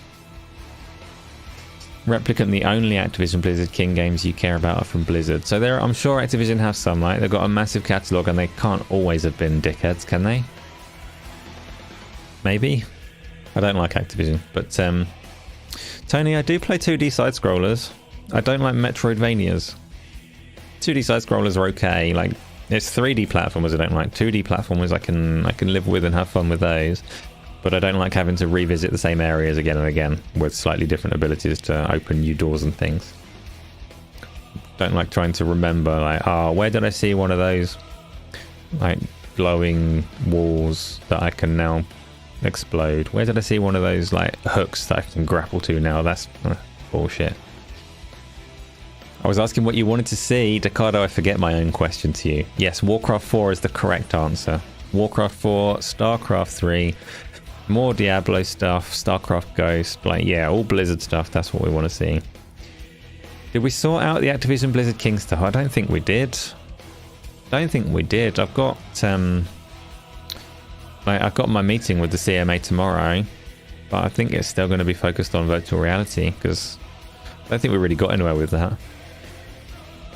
You like Guitar Hero? That's a good one. Guitar Hero was worthwhile for a while. Is it because I struggle with memory and skill? No, my skill's on point. My memory, no, I've got more important things to do than worry about where a door was through some stupid, boring repeat level. Are there any Metroidvania games that I've actually enjoyed? Like, you could say that Star Wars Jedi Fallen Order was a little bit Metroidvania in the 3D sense, but it did ask you to go back and do things. Peter Morland, what other topics am I intending to cover tonight? To be honest, I thought Activision Blizzard King would have more to it, but I've painfully reminded myself that I don't care very much. I haven't finished Ori Risk yet. So Ori, I got through the first game, I played it a chunk, and I got through, it has quite a nasty section where you have to like escape up a tree from some rushing floodwater or something. I got through that bit. I don't know, I'm not actually having fun. It looks really nice. Ori is like a beautiful way to showcase an OLED TV if you happen to have that privilege.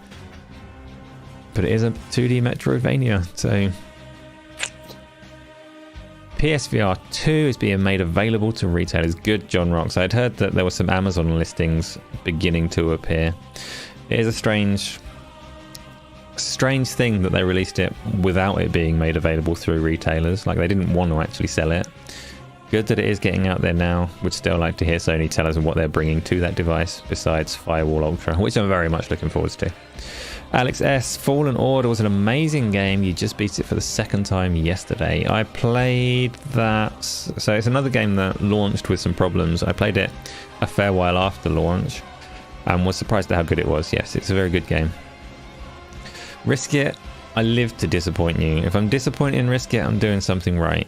So that is something for everybody else here to aspire to. Find ways to disappoint, risk it, and then you know you're on the right path. Which game am I looking forward to grab for Xbox Summer Game Sales? What's in the Summer Game Sales? That's difficult. Which game am I looking forward for a grab in the Xbox Summer Game Sales? So like Xbox games that I'm looking forward to, very much Hades. Like Hades 2, that'll be one, whether it be like Xbox, PlayStation, PC, regardless, Hades 2 is super looking forward to it. Obviously things like Starfield I'm not going to buy because they're on Game Pass. So Xbox games that I'm looking forward to that I can't just play on the subscription. Besides Hades and Diablo, I'm going to play Diablo on something. That'll be probably on Xbox because then my wife can play it with me. So Diablo 4, Hades.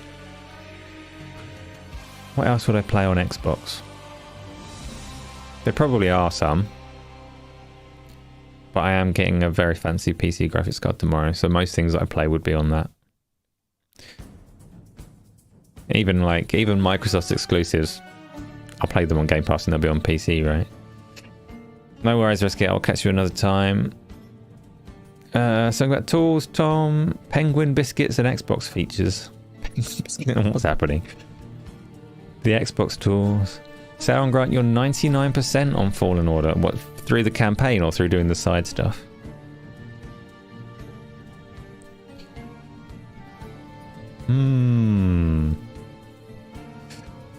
Peter, we need to talk about a recent video. Wait, what recent video? What recent video? What's happening? We did talk about that. I invited you to talk about that. Sekiro is the best Activision game for years. Yes, Tom, Sekiro. In fact, we were literally just talking about what I might try and pick up in summer sales for Xbox. Sekiro has been on my pick up on sale list for a long time. It was still like 30 quid in the last Xbox sale, and I didn't pick it up because I was hoping that it would be on Game Pass after the acquisition, right? So it didn't seem worth buying an Activision game that could potentially be there. So nobody knows what a Tim Tam is. Risk it for the biscuit. So yeah, Sekiro. I'll buy that on Xbox when it's at a nice sale price, and it's bound to be. It's been on sale many times before, and it will be again. Make sure I have a decent sized case for my 4090. Replicant, do you happen to know size-wise how it compares to a 3090? Because that was a big card as well. My case is like, if you've caught any of my PlayStation VR 2 streams, you may have been treated to seeing it. It's going to be pretty difficult for me to get that card in regardless. It's going to be pretty difficult for me to get to that PC and almost impossible for me to move it. New Aliens game, Dark Descent, looks like really good. But is that coming to console? I don't know.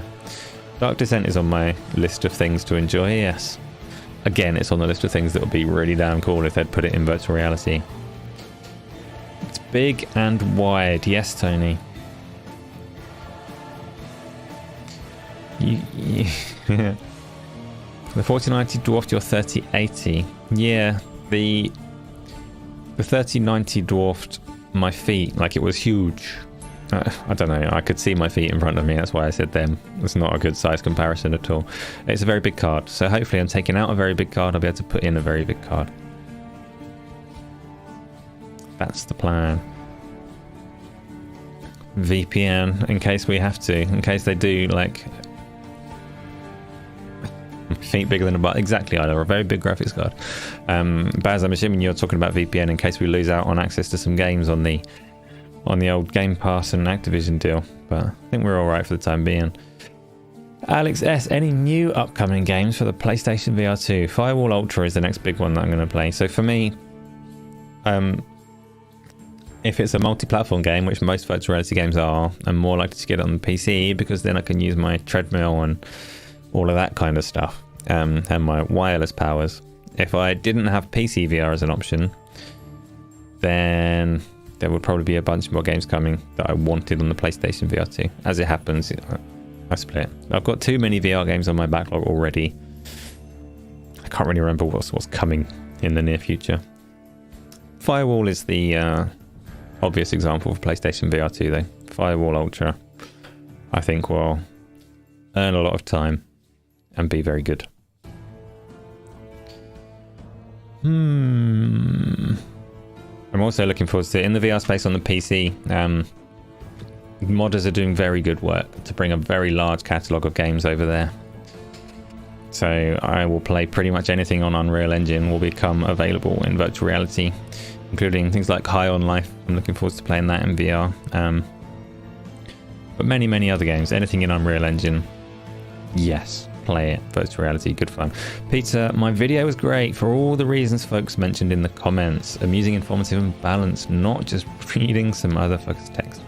Running out of your 200 letters. And I appreciate that, Peter. Like, people that are here know that I don't really get embroiled in the console war side of things, and I don't get particularly emotional about, especially not Activision Blizzard King, because I like Blizzard, but beyond that I don't really care what happens with them. So it's quite easy for me to step back and actually read things. Just cross our government's palm with a silver deal and it goes through. They're corrupt as fuck. Sauron Grant, and that's, we did touch on that earlier. Like, if Microsoft offer a lucrative contract to Infosys or whoever it is, like Rishi Sunak's wife's company or any of the others in that little cabal, then maybe. But actually the government, I don't think particularly have the power to override the CMA.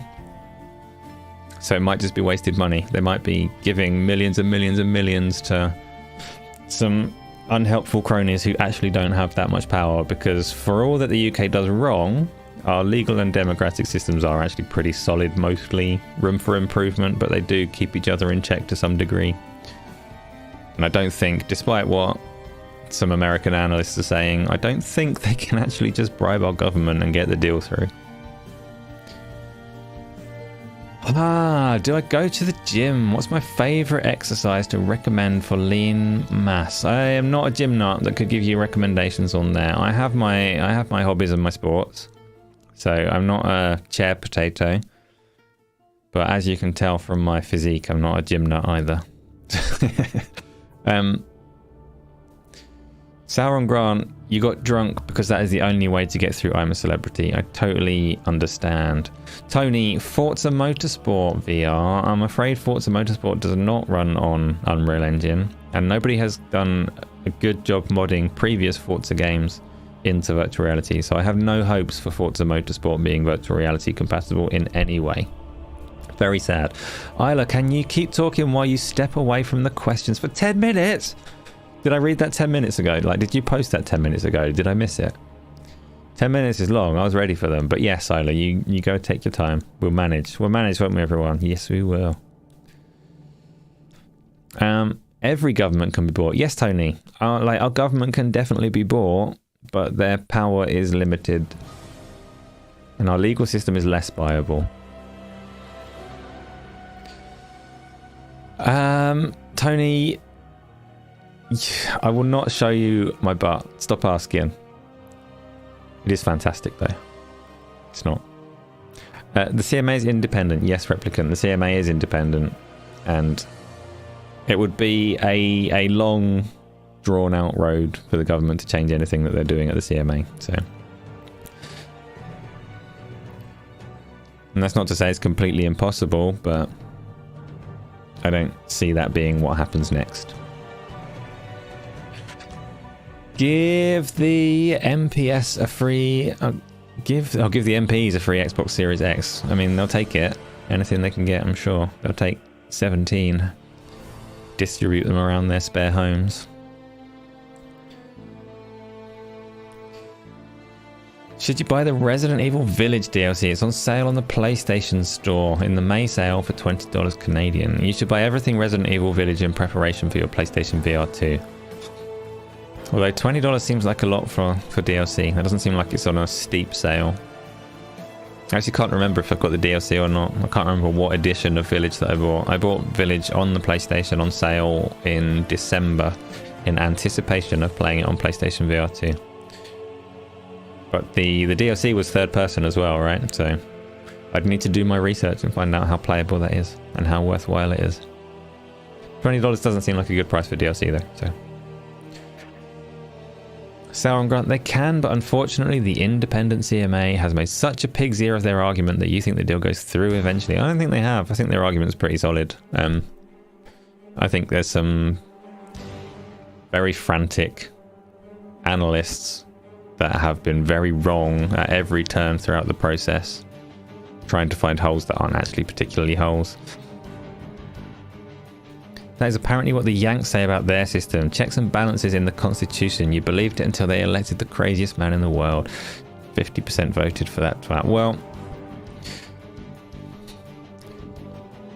no big political comments from me. I'm gonna ease away from that, but it's like it's political insofar as I don't think that the UK government can particularly overturn this through any lobbying from Microsoft. They'd have to go through the legal system and get the big changes made. That would probably take years. So,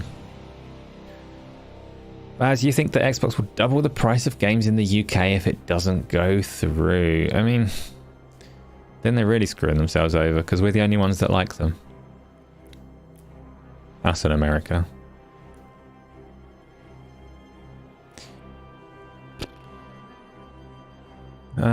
Franalists. What does it mean, John? What does it mean, John Harmer? What's a franalist? I like it because I'm assuming that it's insulting the people that got it wrong. I like insulting people. I don't. It's not really what it's about. Like, it's been a very difficult thing to call. And when I say that my commentary was on point, like, I identified the correct issues and things, but I didn't guess that it was going to be blocked on these terms. I'm not psychic or anything like that. Tony, you don't vote for anyone. That's because you're illegal, right? Is that right? Is that really insulting? I should be careful. I think it's fine. Those that do, that's on you for partaking. Well, actually, I don't understand the American political system at all.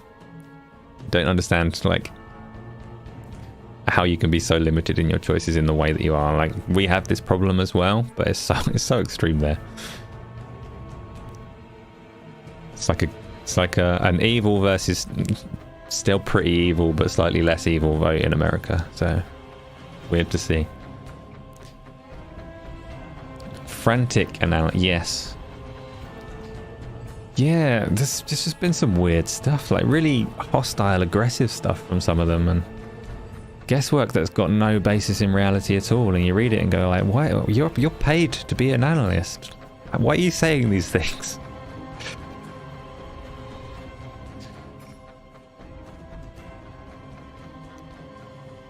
They intentionally keep it that way. Yes. Yes. What else is there? Money talks, bullshit walks. Sadly so.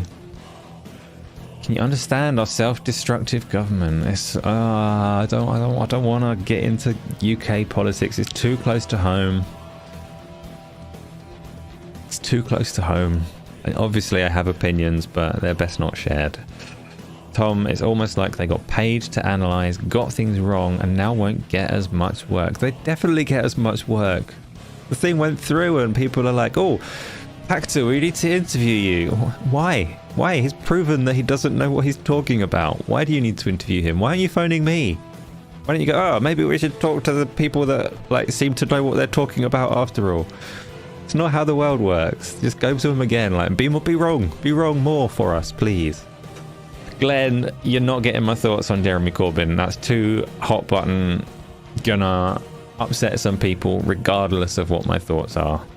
You can't bring me a political Marmite and ask me for my thoughts.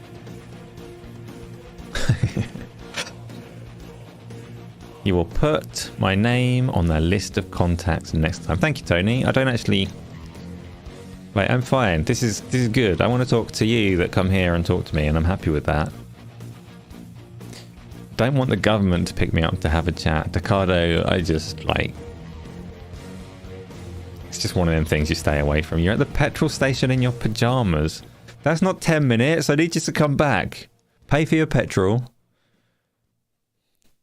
And fix this. Wayne, you voted for Corbyn, you regretted it after he said he wouldn't press the button if the world was ending. Look, you're not going to sucker me into this conversation.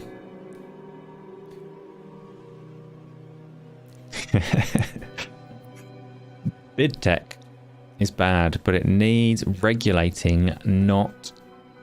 My cursor's in the way, not banned. I don't know. That's Sauron Grant. I think Microsoft threatening the economy and the tech sector of the entire country kind of shows that, yes, they need quite heavy regulating. It's hard to be on their side when they're saying things like that. Do be careful with the petrol. Don't buy snacks, because that means going into the petrol station. Pay at that pump. Get back. Bring me the questions. No time. Got to do questions. Exactly. Exactly.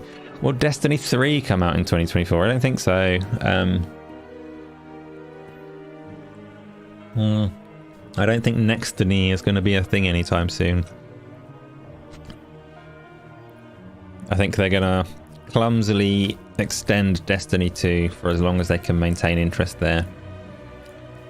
And try and focus on their, like, Matter or whatever their new game is called. It's okay, you tell people to piss off at work when they talk about it. They're all horrible ends in the combo pretty quick. Will I play Redfall day one on Game Pass? Depends, Alex. Like, day one isn't particularly an appealing thing for me. I definitely won't play it day one on the Xbox because 30 frames per second doesn't suit my tastes for a shooting game. Will I play it day one? The only thing that would draw me to play it day one is, one, if it's fun to stream, and two, if there are people to play it with. And that's the only, like, I don't typically want to play things on day one. If I weren't streaming and doing, like, shows to talk about things, then yeah, then my perspective on that would change even more. Single player games, story driven games, campaign games, they don't get worse over time, and in this day and age when they release broken, they do get better over time. So I would typically try to avoid playing a campaign game on day one. Give it a little bit of time, play it when it's cheaper and better. Obviously Game Pass changes that dynamic, and obviously with multiplayer games it's a bit different, because on a multiplayer game you need to catch the wave to get the best out of it. So whether it's competitive or co-op, if you've got more opportunities to play with people when a game is fresh, then it's a bit more time sensitive. Redfall straddles that line, right? It can be played multiplayer and it can be played through the campaign. Looks like it's coming in hot, looks like it's coming in messy. I'll probably sample it on my PC to see what it's all about and be able to talk about it, but I will hold off on playing it properly. Is there matchmaking in Redfall? I don't know. I wouldn't touch it if there was. I don't ever touch matchmaking in anything if I can help it. People suck. Apart from the people that are in here, people suck.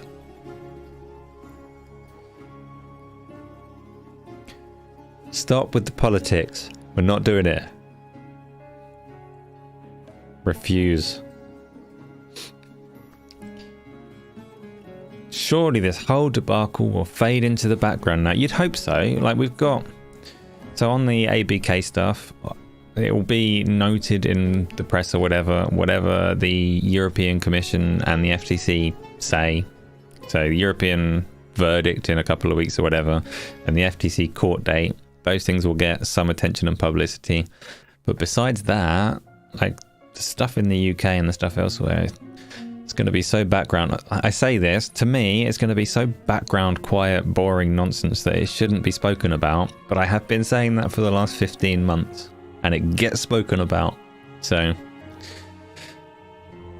Tony, you reckon it will fall through? PlayStation will have many third-party games and Xbox will die by next year. Oh, Tony, you're so dramatic. Even the people in here suck, because you're gamers. No, Sauron Grant. Glenn, Redfall would be 60 frames per second if Jeremy Corbyn were PM, according to insiders. Well, insiders would know. The real question is, what do the analysts think? Yeah.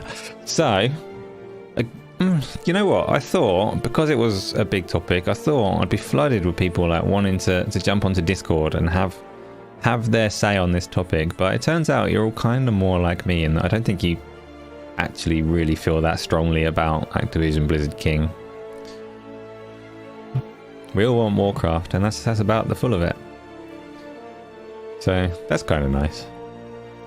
Microsoft have plenty of studios to be getting on with, which they've been failing to do. Yes, John, that's what I said at the start today. Like, they've still got studios, resources, all the souls that they need to do everything that they need to, and support virtual reality. They could do all of it, and they don't. Is there an MMO game that I'm looking forward to? Yeah, there's a game called... I don't know if it'll turn out good, but there's a game called Ashes of Creation, I think. It's... and it's staking itself on being a traditional MMORPG with no microtransactions or anything like that. It's a subscription-based, like pay monthly, old school MMORPG.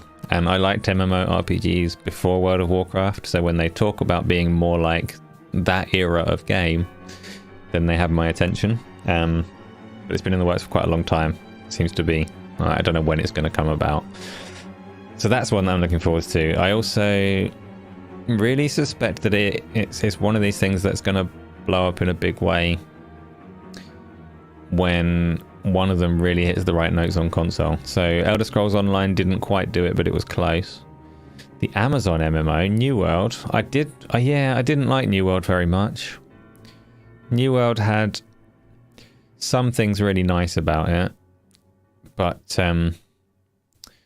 they played it very safe on things like stats and character builds. Like, very safe to the extent that it was boring building a character in that game. Like, well, I can invest all of my points into 1% extra bleed damage. That's not fun. That is not fun. So that was a shame. Also, Amazon's thing, they released it. It was like 35 quid or something.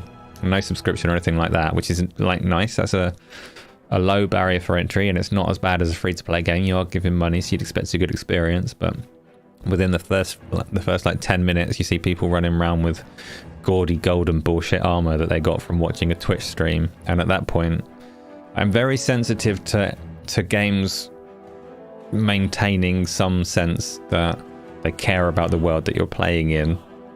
And as soon as they start breaking the fourth wall to put gold cosmetic rewards onto other players, I don't know, it makes me go, oh, it's one of these again. So New World, like, it did some things well, played its combat and character development too safe, and broke that wall too many times. So Peter, you think that I'm nearly right? Not many of us feel that you want to go on voice or video on the stream. If you had the gear, you would be tempted. Unfortunately, you don't. That's fine. Like, I'm not insisting that people come on here and talk on Discord. I've said before, like, you can just sit here and lurk and not say a word if you want. You can talk to me in chat. You can use Discord. You can use the questions. I want you all to be comfortable and relaxed, and just like, it's a nice chill time, right? I'm not trying to force you onto Discord if you don't want to. That's all good. I hate the Deadpool game. I played Deadpool too far after its release. It was okay. It was okay. How come Xbox get the heat, but you hear the new Jedi game has performance issues and no one is bothered? I think people are bothered, so much so that it was a topic today, Sauron Grant. We were all outraged. We all talked about how disgusted we were and how unacceptable it is. We've all agreed to collectively boycott Crash Bandicoot, because we don't want to boycott the games that we're complaining about. So we're going to send a message by all refusing to play Crash Bandicoot. Did I see what you said? You said hi. That presumably means you're back and ready to do these questions. Pantheon MMO. Unfortunately, you feel you're going to be waiting for some more years. I think that the console space will get MMOs right in the near future. You was out, Rad. I think that there will be a console game that has a good model financially, like that does things right and has the right, I don't know, just nails that and gets it there. I don't know, maybe it'll be ZeniMax Online's next game. Maybe it'll be You saw a worm. That's what you said. Maybe it'll be like a company we don't expect at all. But I do think that it is a genre that's not going anywhere. It's going to evolve over time, because what is an MMO versus what is just an online game is something that is going to have curvy, blendy lines. But yes, I'm a big, like, it's my favorite genre that I don't play. Setting up a Twitter account named Boycott Sonic and Tails. Crash Bandicoot, Tony. John, you're a different man, plus old as fuck, hence having no friends to play with. Hence, Redfall matchmaking question. You do feel suitably cowed there. So, it's not that I've got loads of people to play with. Nobody plays games with me. Isla played Minecraft Legends with me. And Tony is threatened to play Scott Pilgrim with me. But besides that, you'd think I've got loads of people to play with. No, I don't have people to play with. And I don't like matchmaking because people are pricks. So, multiplayer games for me are like underrepresented in my time. Although I've told myself that I'm going to try and engage more in virtual reality multiplayer games. So while I'm streaming them, I will try and play with like actual people, because as a social experience, it's just quite an interesting thing to explore. So I'm going to try and put myself outside of my comfort zone and engage with people there. So you'll see that. We'll see how it goes. See how socially awkward I can be. Isla, your people, I do invite you. You are limited in what you can and can't join in with, because you don't have a console and you don't really have a gaming PC. So it does make that a little more difficult, but you're very welcome to play the things that you do have available to play. There's always a worm in a bottle of cheap tequila. Isn't it expensive tequila that has the worms in? What do you mean, how dare? You think the thing that you're on is decent? It's like... They ran Minecraft Legends alright, didn't it? I don't know how good the thing that you've got is. As far as I know, though, it's like an integrated graphics on processor thing, rather than like something designed for playing games on. So decent for your media editing and things like that, but I don't think it's a gaming PC per se. I don't know though, maybe I'm wrong. You can tell me what the hardware is and we'll figure out what it can and can't run, because maybe you've got more options than I credited you for. Soundgrad, do I think that now that the deal has hit the buffers, Xbox will revert to the original plan they had before ABK? Like, Xbox shouldn't have put their other plans on hold anyway. I'm hopeful that they will acknowledge that this is not happening anytime soon, and they will put some focus onto other things. They will stop spending their advertising money on trying to convince us that we want Activision Blizzard King. They will start marketing some games, pushing their studios along, showing us some exciting things, because I don't think anybody is under the impression that Microsoft are lacking the capability to deliver games. They should be able to do that, and that is what they have to do.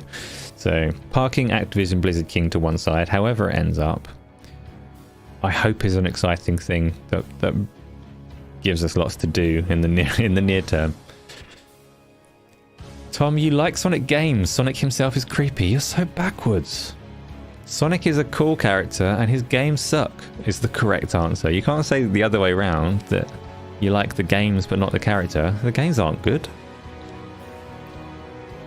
Tom, you play Assetto Corsa on an integrated chip, to be fair. New Intel integrated chips are relatively good. Well, that's good to know. I haven't touched an integrated chip for a very long time. I'm pretty sure. I'm not pretty sure. I don't know. I think, well, in fact, I just pasted it. So, bunch of RAM. No GPU listed, so this is probably what Tom's talking about. You've got a decent processor with an integrated chip. We could just try some stuff and see if it works, because I know you're not massively sensitive to frame rate and things like that, so most things will probably run. We'll give it a go. We'll find out. You're very invited to all of the games that I play that have multiplayer capacity.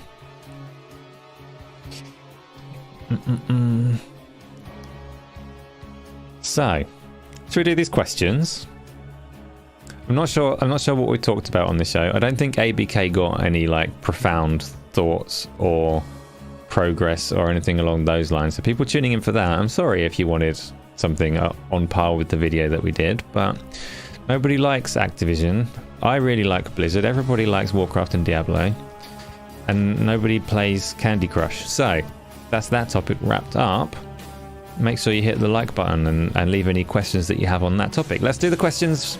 So, I thought there were leak emojis. This would have been funnier if there were. 5 bits of broccoli. I'm glad that you saw that the emojis you wanted weren't there and decided, I'm going to forge on and do this anyway. Thank you for the broccoli. I have nothing else to offer in response to that. All invited. Yeah, exactly, Tony. I invite people, like the people that are here. If you see me playing a game on stream and you want to join in, then ask, and the answer is usually yes. John, Microsoft did produce Pentiment and Immortality. Was Immortality from Microsoft? I didn't think it was. I've heard good things about it. I think I might even have it downloaded still. I intended to stream that one at some point. It's got boobs in it. But I didn't know that it had Microsoft's involvement. I thought it was everywhere. I like Spyro unless you're a child. Oh yeah, no, children aren't invited to play games with us. That's true. To clarify, if you are below the age of... Should I say 18 or shall I go for something more dramatic? No, if you're below the age of 18, you're not welcome to join me on my streams. Because it's weird. You're weird. There'll be no interactions. Alex, give you an example with detailed with instructions on how to insert a video card into a motherboard, a 4090 Ti. 4090 Ti does not exist at that moment in time, but when it does, you'll insert it into a motherboard by holding it, probably in your left hand. No, hold it in your right hand, stick it over the slot, and then push down. Like, building PCs is not a tricky thing. If you can do those puzzles that children have where they have to put the shapes in the right hole, building a PC is level 2 of that game. Not even a high level, it's like level 2. Level 1 is like put the triangle in the triangle hole. Level 2 is put the graphics card in the graphics card socket. It's fine.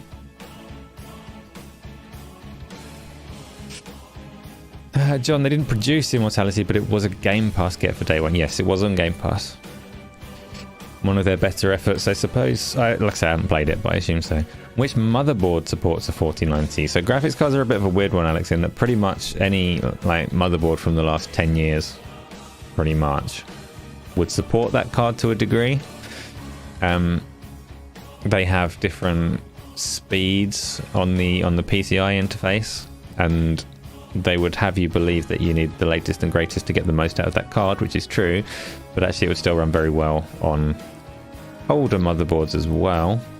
Motherboard compatibility is more of a question around processors. That's where you really need to dictate which motherboard you get based on what processor you want. So if you're looking to build a PC and you have some questions on it, you are welcome to drop me some. I try not to follow that technology very closely because it forces me to exercise my powers of hypnotism and buy new things if I look at it and see things that I want. But typically, like, I've built plenty of PCs in my time. If you want to ask a few questions, you are welcome to ask, and I will try and answer. The next question is already up. It says, so it is from Glenn. Does the ABK block reinforce Nate Dogg and Warren G's dictum that you can't be any geek off the street? I don't know what that means. I'm not sure what that means. So clearly the answer is yes, it does. It does. Either you are not hearing Klonoa music. That is a fine reminder that nobody has got the OST yet. Sauron Grant, this kind of talk is why you're on console. You heard me say like triangle through the triangle hole and you thought, that's where I got stuck. I'm not ready for level 2. That's okay, Sauron Grant. You stay there. When you've got that triangle going in right, then we'll talk about PC gaming some more. Ricardo, you wish that Radeon was better. Me too. It is a big shame that they have fallen so far off the pace when Nvidia are such bastards with their pricing and stuff. The Costume Quest soundtrack, no, it's not.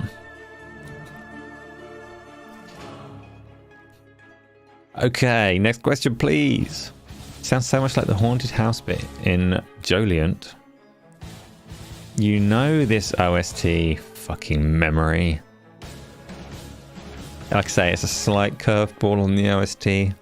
I'm surprised that no one has like stabbed close at it, because there are some things that are really familiar and I thought they would get you stabbing close, but maybe it's too quiet or something, I don't know. John, you are all in for PC next time. Having been an exclusive console gamer for years, mid-gen refreshes are not going to cut it for you going forwards. Just be aware it's not all sunshine and roses on PC. Like, no matter how much you spend, there are still advantages to console in terms of simplicity and things just working. That is still, it's an old adage, but it is still true. PC is effort. PC is and always will be effort. It can be rewarding, but just know what you're getting yourself in for. Right. With Phil Spencer missing in action, which you've heard for close to 2 months, do you think that he will be fired soon, as many in Xbox are leaving / let go? So Kratos, Phil Spencer's back on the scene today, I think. He's done an interview. Was he talking to Bloomberg? I can't remember who he was talking to, but he has come out and spoken. Definitely spoken to Xbox employees internally to assure them that everything's fine or whatever. So he is back in there talking. Do I think that he'll be fired soon is a question a lot of people completely dismiss and laugh out the door. I don't think he'll be fired soon. I don't dislike him. There is a distinction between the Xbox team and the Microsoft team, and the Xbox team have done good things for us as consumers. They've totally failed to deliver games. Phil Spencer has been in charge for like 10 years. A lot of people give him too much slack for that. 10 years is enough time for him to have done better than he has done, and he is ultimately responsible for the games, regardless of like who beneath him is directly responsible. He's in charge. The buck stops with him, so it is fair to attribute failures to him. I don't think those are going to do him any harm, though. The ones that potentially do him harm, we don't know what his targets are. I do think that there is a fair chance that the Xbox division and Phil are not meeting the targets that Microsoft have set for them. But it's a case of like, even if that is true, Microsoft have invested a lot into it, and they're probably not willing to give up on it yet. I don't know that somebody else will be able to come in and do things differently and change direction in a way that Microsoft are interested in. So I think for the time being, at least, they are still invested in that strategy, and we'll see it through for a while yet. I don't think he's as safe as maybe some people would have you believe, though. It's not like Phil Spencer unilaterally decided to buy ABK. That's true, John, but it is said that Phil Spencer is solely responsible for convincing Microsoft to go all in on gaming. And he promised them something. Like he painted a picture of where the future of gaming was going to go and how big it was going to be. And I don't think it is there. So, thing is though, like even if Satya Nadella is sitting there going, Phil tricked me, I shouldn't have done this, it's too late, he did this. Like they've put a lot in, they can't fold that deck very easily. So Phil lives next to a very busy road. You've been listening to his interviews and stuff and looking at his shelf. A lot depends on Satya and his expectations. Yeah, and the whole board of investors. Yes, it does.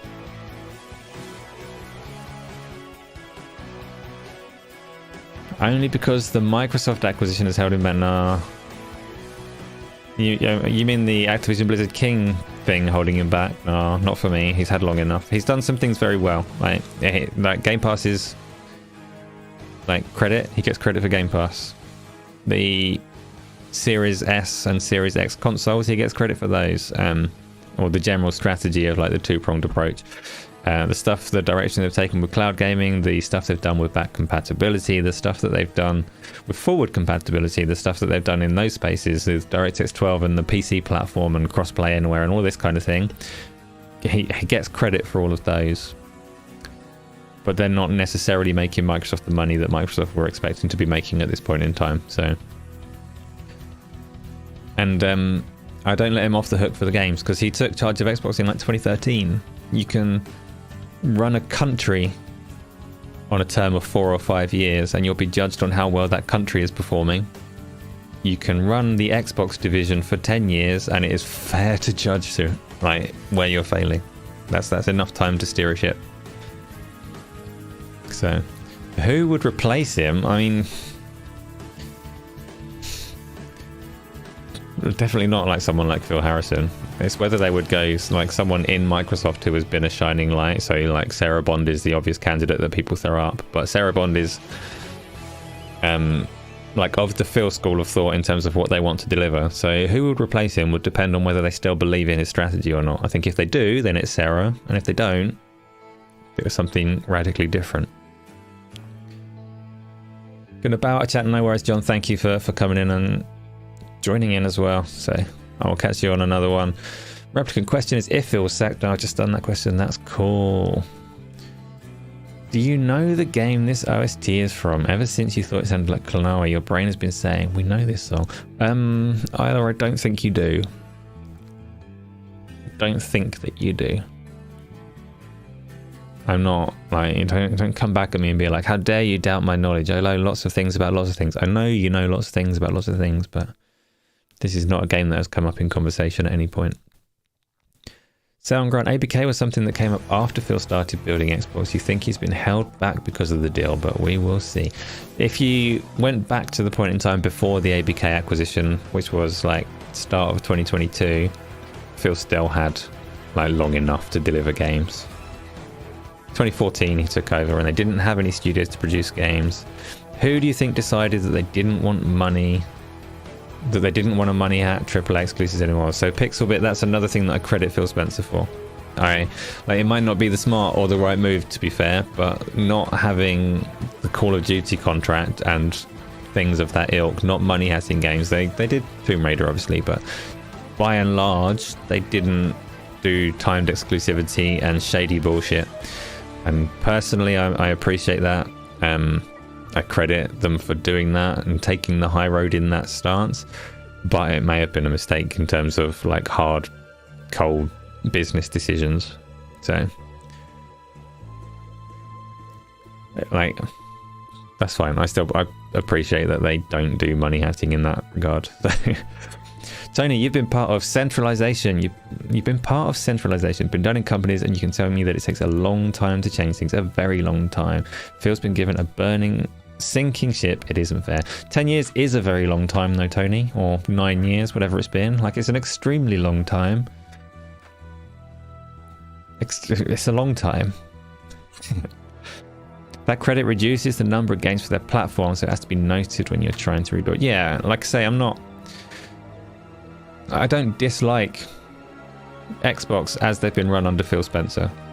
I just also don't let them off of the lack of games. Like, I have only found 140 roads. Wayne, there's something that you need to understand about... Which Forza is it you're playing? You know, you've been around me long enough that you know what I'm going to say. Forza Horizon 2. Why are you playing Forza Horizon 2? You're aware that there's a 5 and a 4 and a 3. I don't even remember Forza Horizon 2. What platform was that on? What year was Forza Horizon 2? One moment, I need to Google. To Google as to whether it's likely that I actually played that game or not. Forza Horizon 2. 2014. So, to be fair, that is before I had migrated my racing games over to virtual reality. I might have played it a little bit. Is that the one that came out with 2 different versions?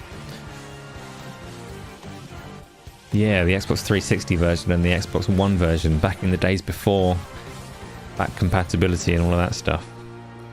It feels like a driving game. It feels like a driving game because it's got roads in it. Yes, it is. You're completing them all. Why are you completing them all? Like, I hope you're having fun with it.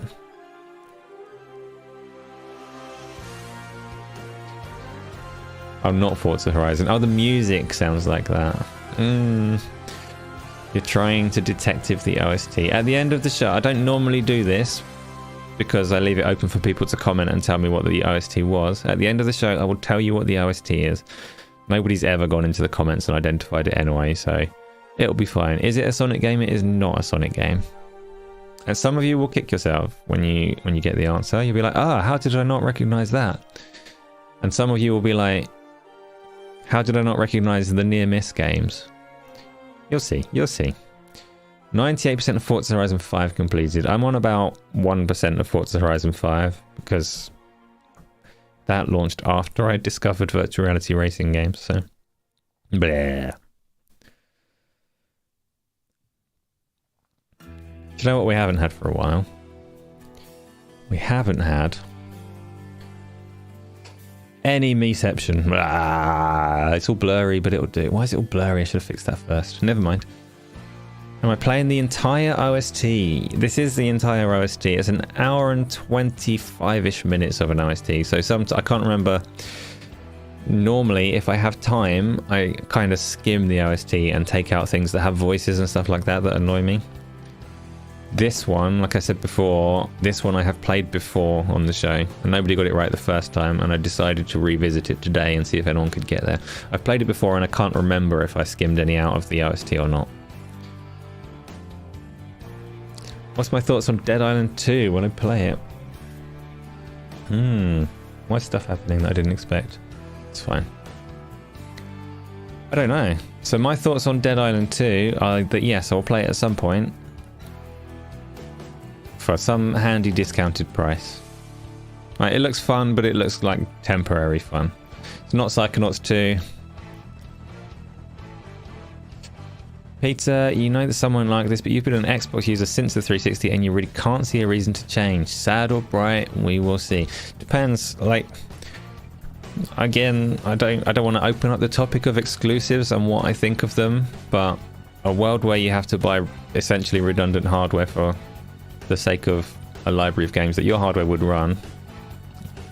Yeah, I get you. I get why you'd want to stick with one rather than buy some essentially duplicate hardware. In terms of the games library and the services and stuff, like, Xbox has some good ones, alright? If you're enjoying your time there, it's not like... If you can avoid the fear of missing out and the need to have everything even though you don't have time to play everything, then you're in a good place. You're very wise to stick with one in that sense. Dead Island 2 is like COD games, mind-numbing fun, so not really your jam. COD games are like short, explosive adventures though, right? If you play the campaigns. I would have quite liked to have played those campaigns if they had appeared. But they're just like Michael Bay explosions everywhere and then you're done. I'm not sure Dead Island 2 is necessarily short. It's just like, whoa, gore! And that seems to be the whole game. Whoa, gore! How many times can you cut people up? Don't know, but it looks interesting. Oh, the thing that really works against me getting Dead Island 2 is the fact that I don't think I can stream it, and I stream most things. Will I grow my beard long like Kratos? Wink. Kratos, I don't know. My wife has opinions.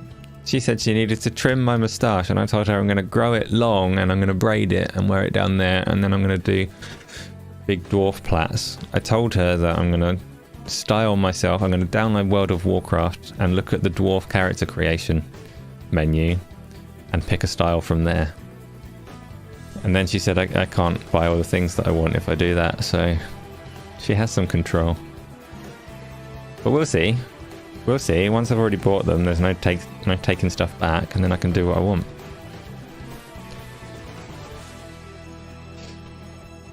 Yeah. Next question. I'm not sure I can tell her what she would like, Kratos. Wait. No, your toilet. Okay, same question. We can't talk beards for that long. No toilet for you during question time.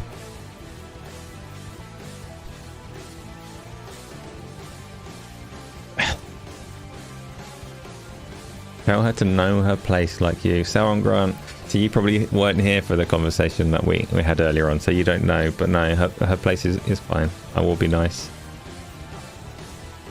Yeah, pee in your bed, Ida, that's fine. Bucket by the bed. Fit the conversation. I could, in theory, like, I have the power to progress the questions myself. I just become so used to Ida doing it that I don't even want to look at how. So I'll just wait. We can all wait. Stopwatch ticking. No, it's not. It's fine, Annie. You take your time. We'll talk about... Wayne, do I think that your wife is too controlling? It's the first time she has said that you can grow a beard for Movember. Well, for one thing, you're doing Movember wrong. It's moustaches only, hence Movember. Beards are cheating. It's not an opportunity to style yourself. It's an awareness drive. So your wife is not being controlling enough. Let me have a word with her and we'll negotiate you just growing a moustache. A really silly handlebar, okay? Toys for Knob. I have nothing to add to the latest comment from Isla. It took 5 years to answer that question. That's the correct amount of time. You grew a fine handlebar tash last November. Exactly, Replicant. That's the way to do it. Alex, if I were Jim Ryan, what would I change and which games would I rush out of production? Would I rush out in production? If I were Jim Ryan, I would do whatever Jim Ryan does because I would be Jim Ryan.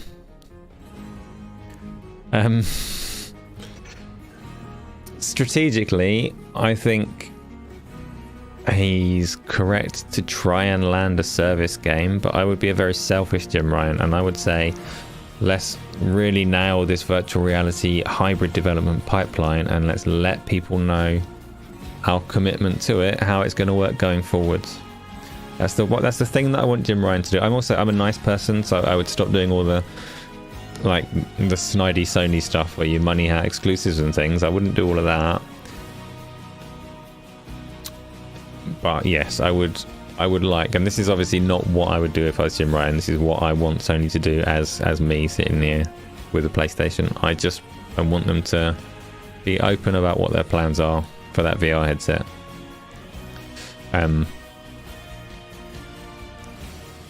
And there's a lot of things in general around the gaming industry that I am personally skeptical and almost fearful of. I don't want microtransactions taking over the world. I don't want advertising and commercial bullshit to take over the world. I don't want all development to be safe and formulaic. So if I had the opportunity to influence things, I would influence it away from the stuff that I don't like. But that's easy to say when you don't have any responsibility to steer the company to financial success, right? That's just this is what I want. I'm selfish. Go and do it. Greenlight Killzone. I'm more interested in Resistance than Killzone. If I had a choice of Sony first-person shooter. Tony, T-Rex needs attention. You're going to feed him. And then some other nonsense that doesn't make any sense. Tony's lost his mind and started speaking gibberish. No worries, Tony. I will catch you another time. Enjoy feeding your child dinosaur. Sauron Grant, you cannot grow a moustache even if you don't shave for 6 months. You've tried it. Never mind a beard. Well, some people would love the opportunity to not need to worry about facial hair. For me, I have no strong feelings. Peter, you could be wrong, but you suspect Sony's plans remain very fluid other than hardware, so difficult for them to present a future plan. Yeah, but they've got games in development, particularly, and I say this specifically around virtual reality. They want to sell that hardware, then I think people need a little bit of a commitment from them. So you can't grow a moustache either. My youngest lad Ryan, he's 11. I think he's a fan of my beard because he's constantly talking about whether or not he's got a moustache growing. He doesn't, but he thinks that he does. It's quite funny. Quite a funny conversation that goes around in circles. He's so proud of the little wisps he's got.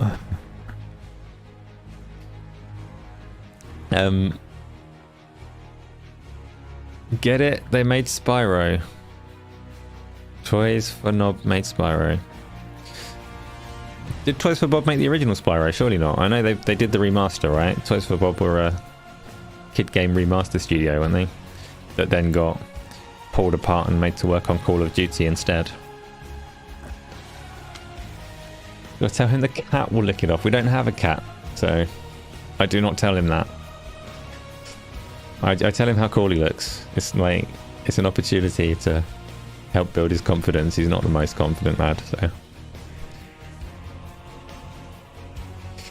Kratos, you're sporting an over 6-inch beard with a stash. So do you have the red as well? Are you going proper Kratos?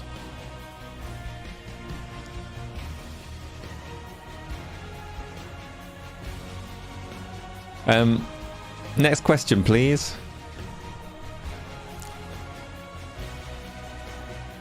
Kratos was, yeah, you know, God of War Kratos. The red line, because he's Kratos.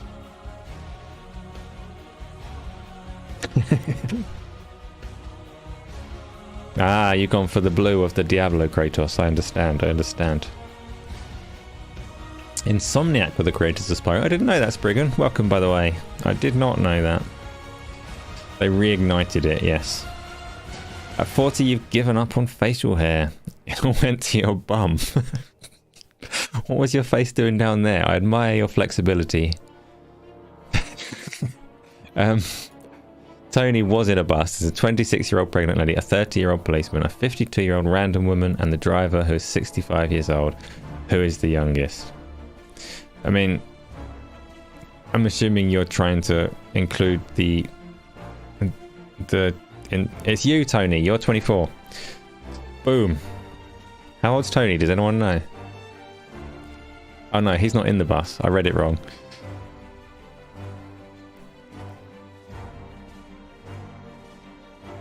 Well, I'm assuming either that's like the riddle, but that doesn't really count.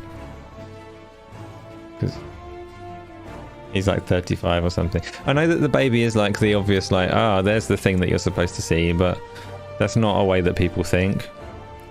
Right? You don't start counting before 0 for ages. Playing the Final Fantasy VII remaster. How are you finding it? Screw the pull-up game. Yeah, like many games in it are still not great, but they're faithful to the original, right? I really liked the Final Fantasy VII remaster, apart from the way that it's not the fact that they've split it into parts, it's the fact that it won't, when it's eventually all finished, you won't be able to play it through as one game in terms of like save file continuation and stuff like that. That sucks. I'd like it to have been such that eventually it was a full Final Fantasy VII rather than separate parts.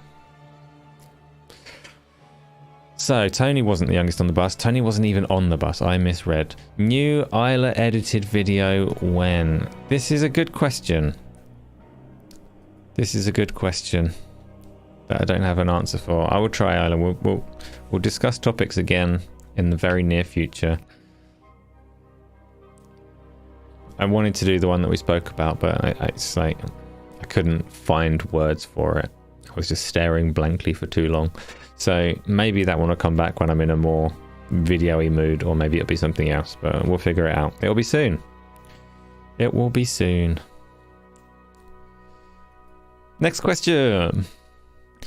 Spriggan, this is your second playthrough. You did the pull-ups with great difficulty the first time. This time you gave up after 4 hours and used a trainer to skip it. 4 hours on Final Fantasy pull-ups. Fair enough. Is that because you're trying to do the optional extra stuff to get whatever the reward at the end of it is? Or is that to get through campaign-wise? Peter, you remember wishing for Bumfluff? No, you don't. Yeah, right. Final Fantasy VII Remake was 2020. You're hoping for part 2 this year. Yeah, I'm also... Well, to be fair, I'm not in a rush for anything. Like, there's too many games. But I'm looking forwards to part 2. Alex, what does it mean when Microsoft appeals? Well, not a lot. It's going to take... apparently the CAT, who I was calling the CTA in my video, but the CAT... the tribunal that can review the decision from the CMA, they say that they try to reach their conclusion in the space of about 9 months. So if Microsoft kick off an appeal, then in 9 months or so's time, the CAT will say, you're correct, there was a flaw in the logic that the CMA used, in which case they'll refer it back to the CMA and say, try again, but address this problem in your analysis. Or they'll say, we can't see a flaw in the logic and process that the CMA have followed, so their decision stands and the deal is blocked. So it's going to be long and slow and really boring and not worth talking about until it's all over. Like after today. Today we let that floodgate open and we respond to things. But if I were a bagel marmalade addict like Isla, what marmalade do I recommend? How does Game on Daily, is that Game on Daily or God? I don't know. Deal with this situation. Do you ship bagels and marmalade direct to Isla? We need to know. I don't know marmalade well enough to give you a recommendation. I like marmalade, but I'll take whatever's available. At first I thought the question was like, if you were a bagel, what would you like to be topped with, or something really weird and freaky. It's not. It's if I was an addict like Isla, what marmalade would I recommend? I don't know though. You're gonna die. Try not to. My videos are more controversial than Gaz's. Oh well. I don't court controversy like as the aim, but I stay true to what I think and believe, and that can be controversial. So I'll take it. I don't mind. Like, I don't mind that at all. Sometimes I don't want to be overly nice and pander to things that I disagree with, so I'm sure there will be more that come along the way. And we're back to the end of the question, so I think we are done. Marmalade. Decado, is that like you don't know what marmalade is, or you're asking?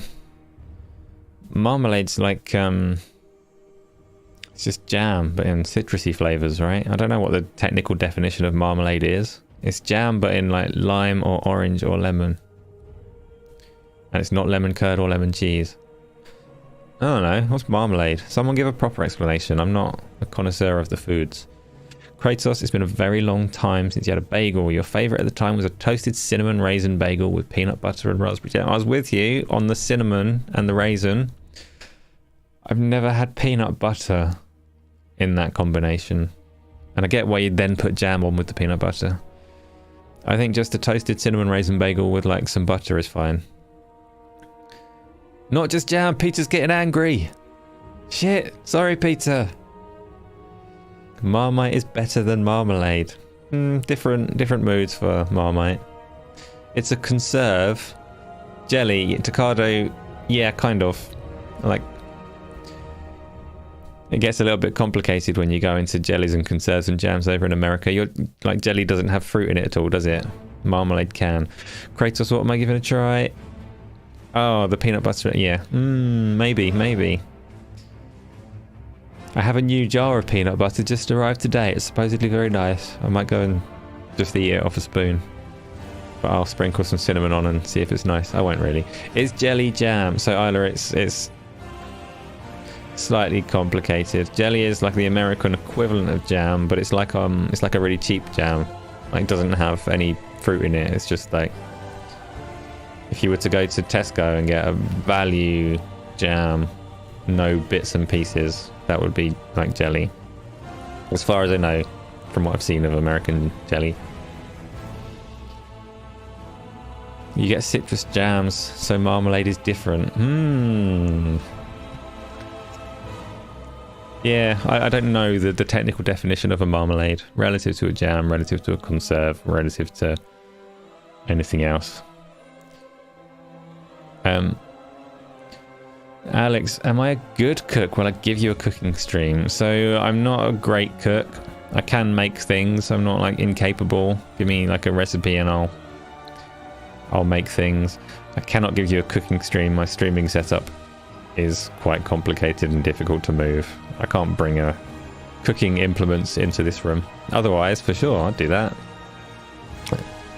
But I only ever cook with cooking wine, right? Which is any wine that I can drink while I'm cooking. Blackberry and blueberry jams are the best. JJ, a seeded bagel with Philadelphia cheese and bacon. Well, yeah, you can't really go wrong with that, I suppose. Jelly is a different thing here. Yes, jelly is a different thing here.